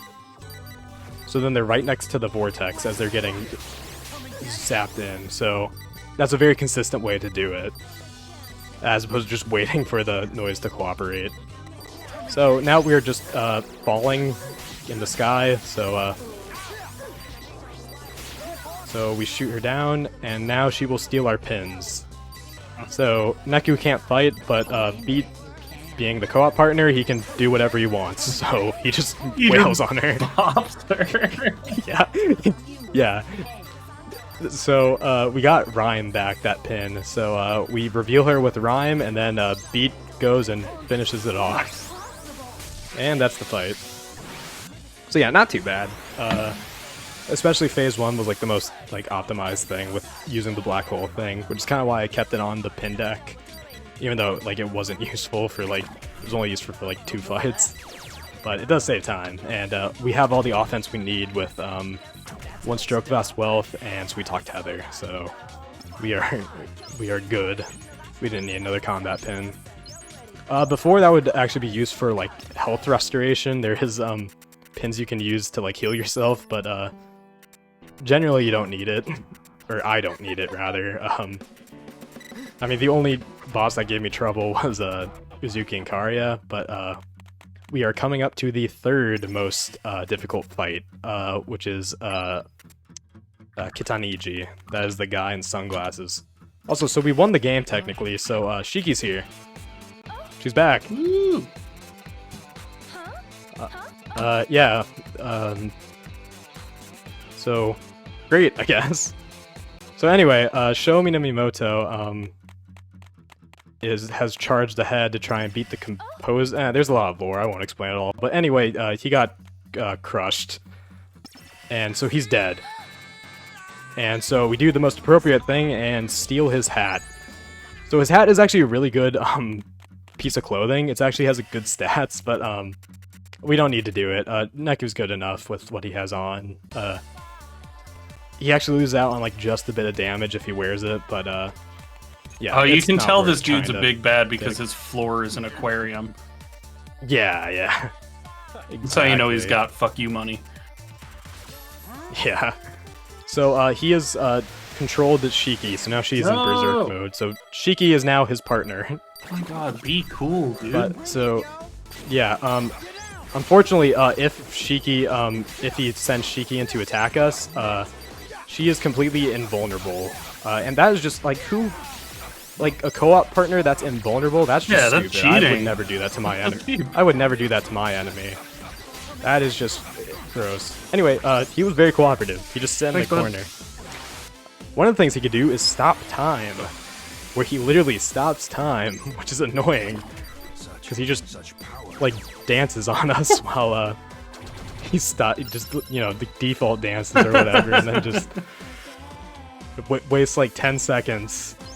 But fortunately, we got Lightning Rook from that fight, which is the best pin in the game, like hands down. It is the best pin. We don't care about our other pins. We just have Lightning Rook now. So yeah, we just have 2 more fights left. We have Angus Cantus and then Draco Cantus. So once we get to the final boss fight, that's like 2 minutes from end time. But of course, I'll do a countdown when that happens. But anyways, we are moving on. So Beat has been incapacitated because he shielded us from Berserk Shiki's attack. So we're going to put Lightning Rook on. Do a little movement there. Alright. So yeah, Lightning Rook is stupid good, especially with our setup. It is really good, because it's a multi-hit attack, and as we said before, multi-hits do double damage compared to the DS. And also, with SOS damage, Neku does, like, double damage, so it does a lot. It's going to shred through. So, you're gonna notice, like, I'm not really going to be using my partners, because, all I really need is Lightning Rook. So, while, Lightning Rook is active, I just won't use my partner, because they'll just get in the way of the multi-hit. So, yeah, so we're at the climax, I guess. And, so yeah, Beat and Shiki are back, and so this is a 2-stage, fight. First phase, Shiki's our partner. Second phase, Beat is our partner. Is this But it's the same actual fight. final We boss? just do it. Or do we get more? No, this is not the actual final boss. The next form after these 2 phases is the final boss. Yeah. So, yeah, he's a big boy, but I got zappy hands, so... Who would win? Big boy Yeah, or exactly. one zappy hand? So, yeah, anyways, so, as you can see, I'm just tearing through his Yeah, health. that's ridiculous. That's huge Yeah. damage. So, yeah, that's it. So Shiki's gone for the rest of time, and now... Time to... I can get his arm, too. It, attacks both hitboxes, Oh, that's which is super nice. Yeah. So anyways, yep, that's it. So now we're on to the final boss battle, the final boss, and he takes our partners, so we only have Neku. But that's fine, because we have Lightning Rook, so... Yeah, He's busted now. yeah. Also, Joshua's alive, but yeah, He's yeah, got yeah. goth lolly clothes and lightning hands. What more do you need? You are literally Emperor Anyway. Palpatine. Yeah, yeah. Goth Lolita and Lightning Rook is all I need to beat God, I guess. Technically, You know? kind of. I can't Yeah. argue with that. So anyway, this is the final. So in like 2-ish minutes, a little more-ish. So yeah, the gimmick of this fight is we need to get Draco Cantus to turn HP thresholds. This is actually a very dangerous fight, but fortunately he has a blind spot. Like if I'm right here, he can't hit me. Like all of his attacks whiff, pretty much. So as we get to parts of his health, we can activate each respective partner's fusion attack. Oh, that's how you can tell it's the last boss. We're getting little. Yeah. Oh, you're Unfortunately, back to health. this. Yeah. Unfortunately, this does come at the cost of taking me out of SOS range. Because fusions also heal you. Wow, it's making it really obvious how strong that SOS combo is, though. Like you were doing Yeah. way more damage in SOS. Yeah.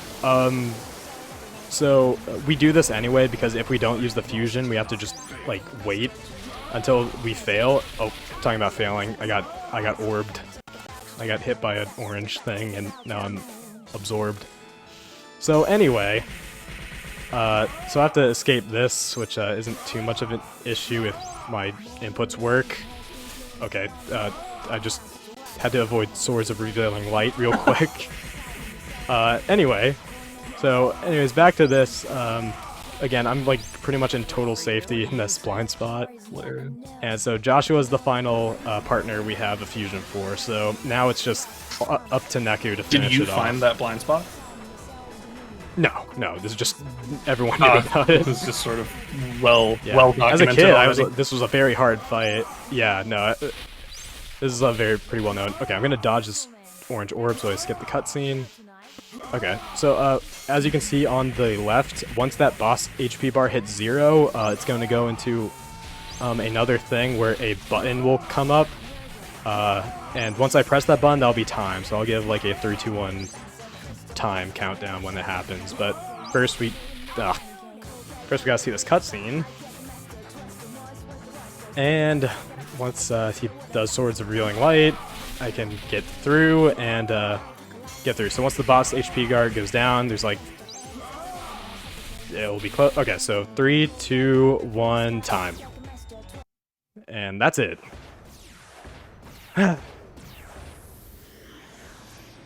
That is it's a fun run, but definitely straining. All the mashing and stuff definitely does take a toll on the arm and stuff.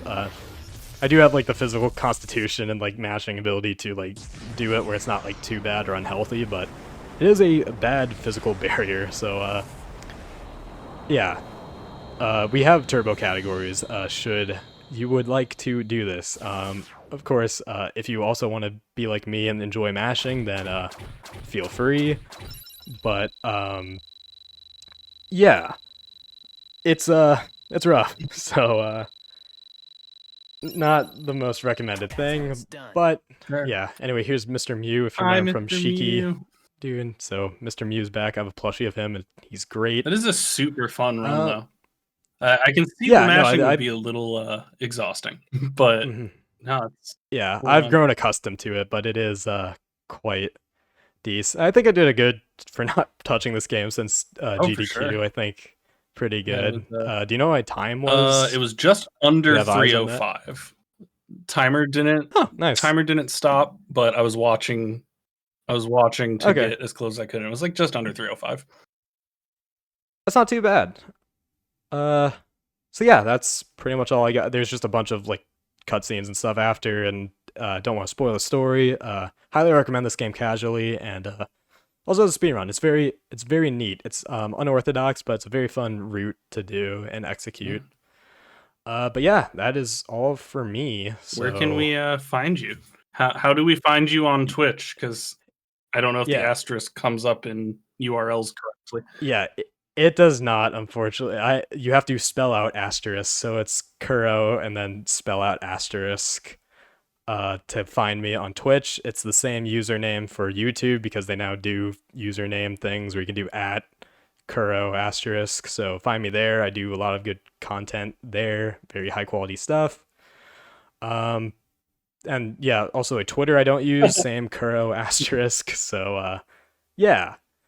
That's all for me. Thank you, Corathon, for having me as your finale.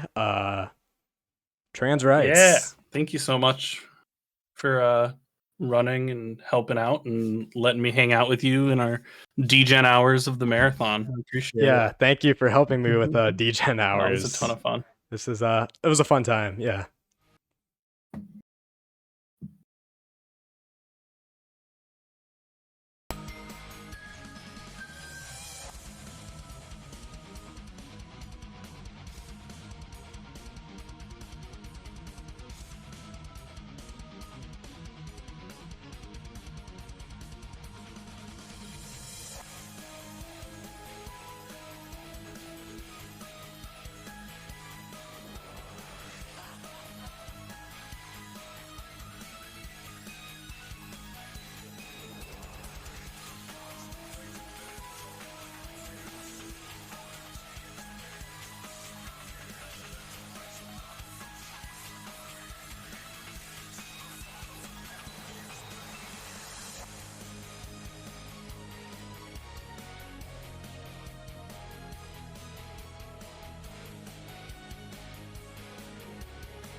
All right, everybody. Thank you so much for hanging out with us during that last run. That was a ton of fun, and I know it is literally degen hours. Even for the West Coast, it is very early in the morning, but I had a ton of fun watching that run.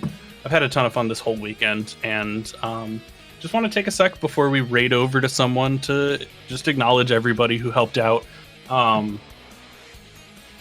Obviously, everybody who donated. We had just over 50 donations to this event, which is incredible. The combined total between GoFundMe and Venmo is in chat 4,265. Like, it's unhinged. It's so much money, and it's so cool to see that for like something that doesn't have the backing of like a charity. Sort of legitimizing it and helping us out and advertising for us, just to have, people coming together just to raise money for a good person in need and doing something that is purely mutual aid and, purely for the purpose of helping one person.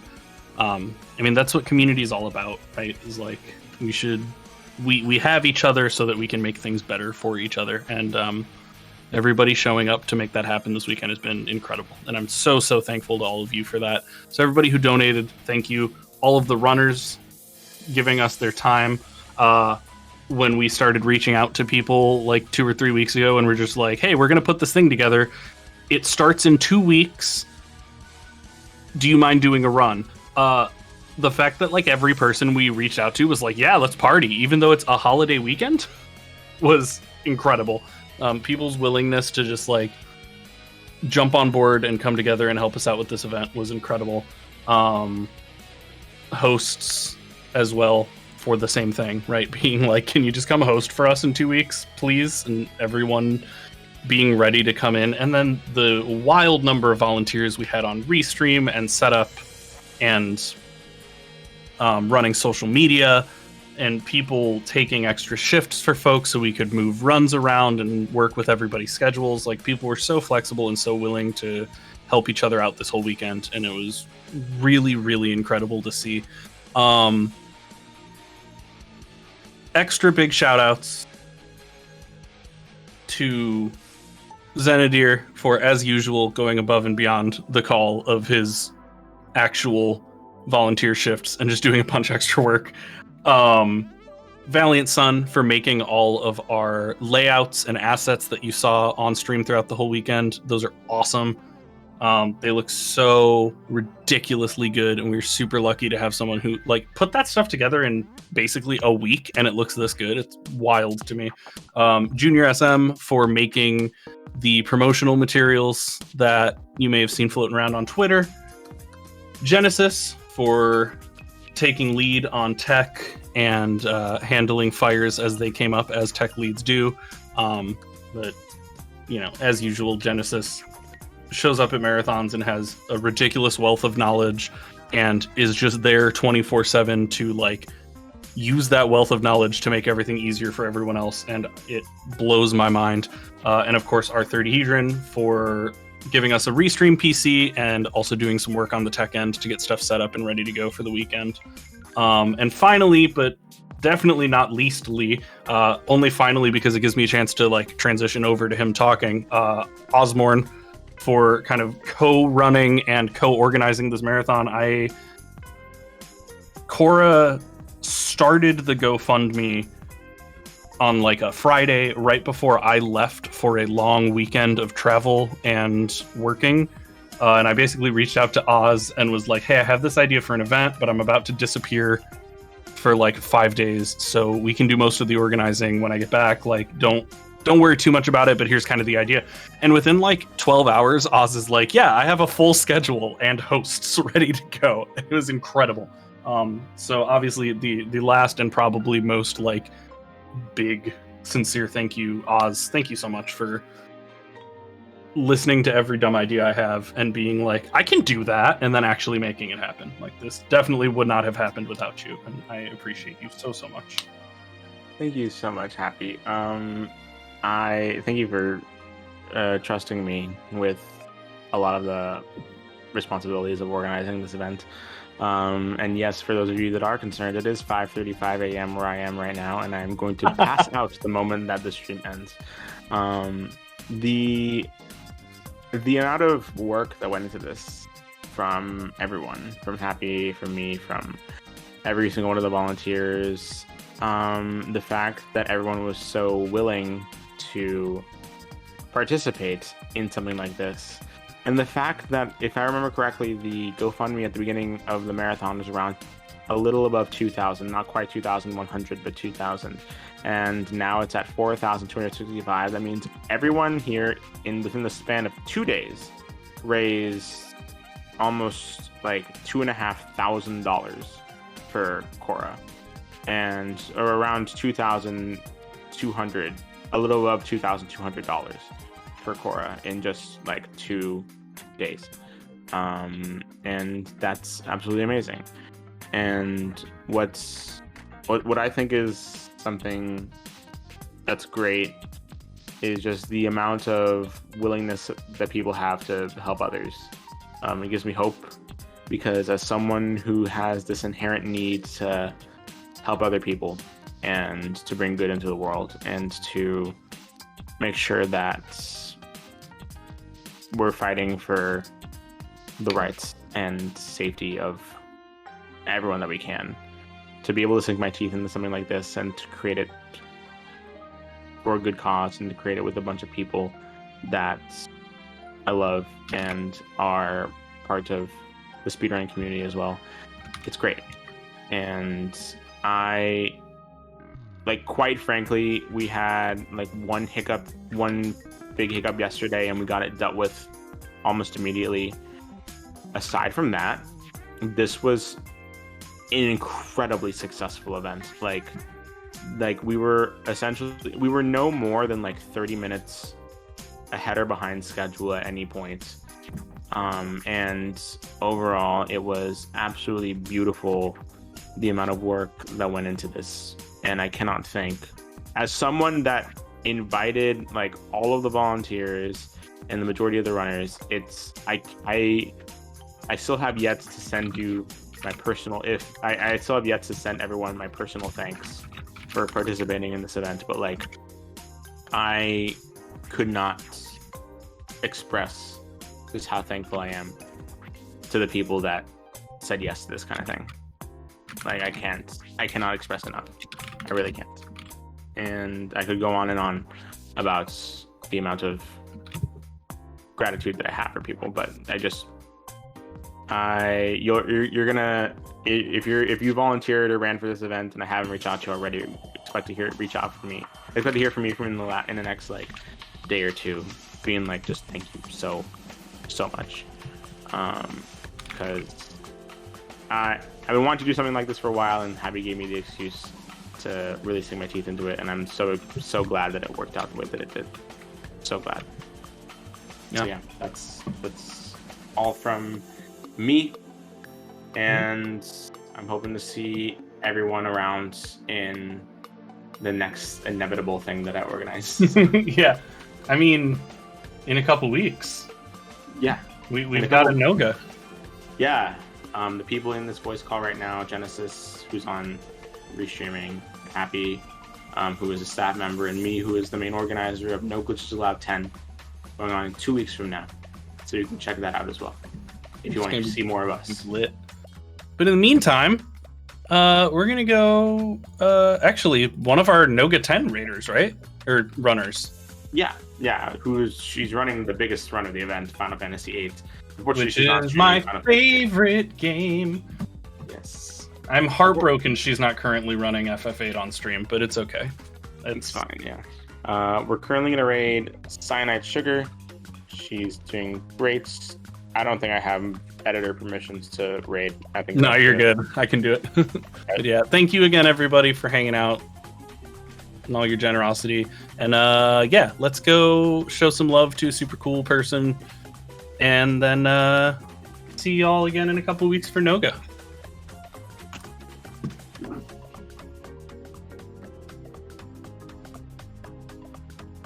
Thank you all. Again, really appreciate it.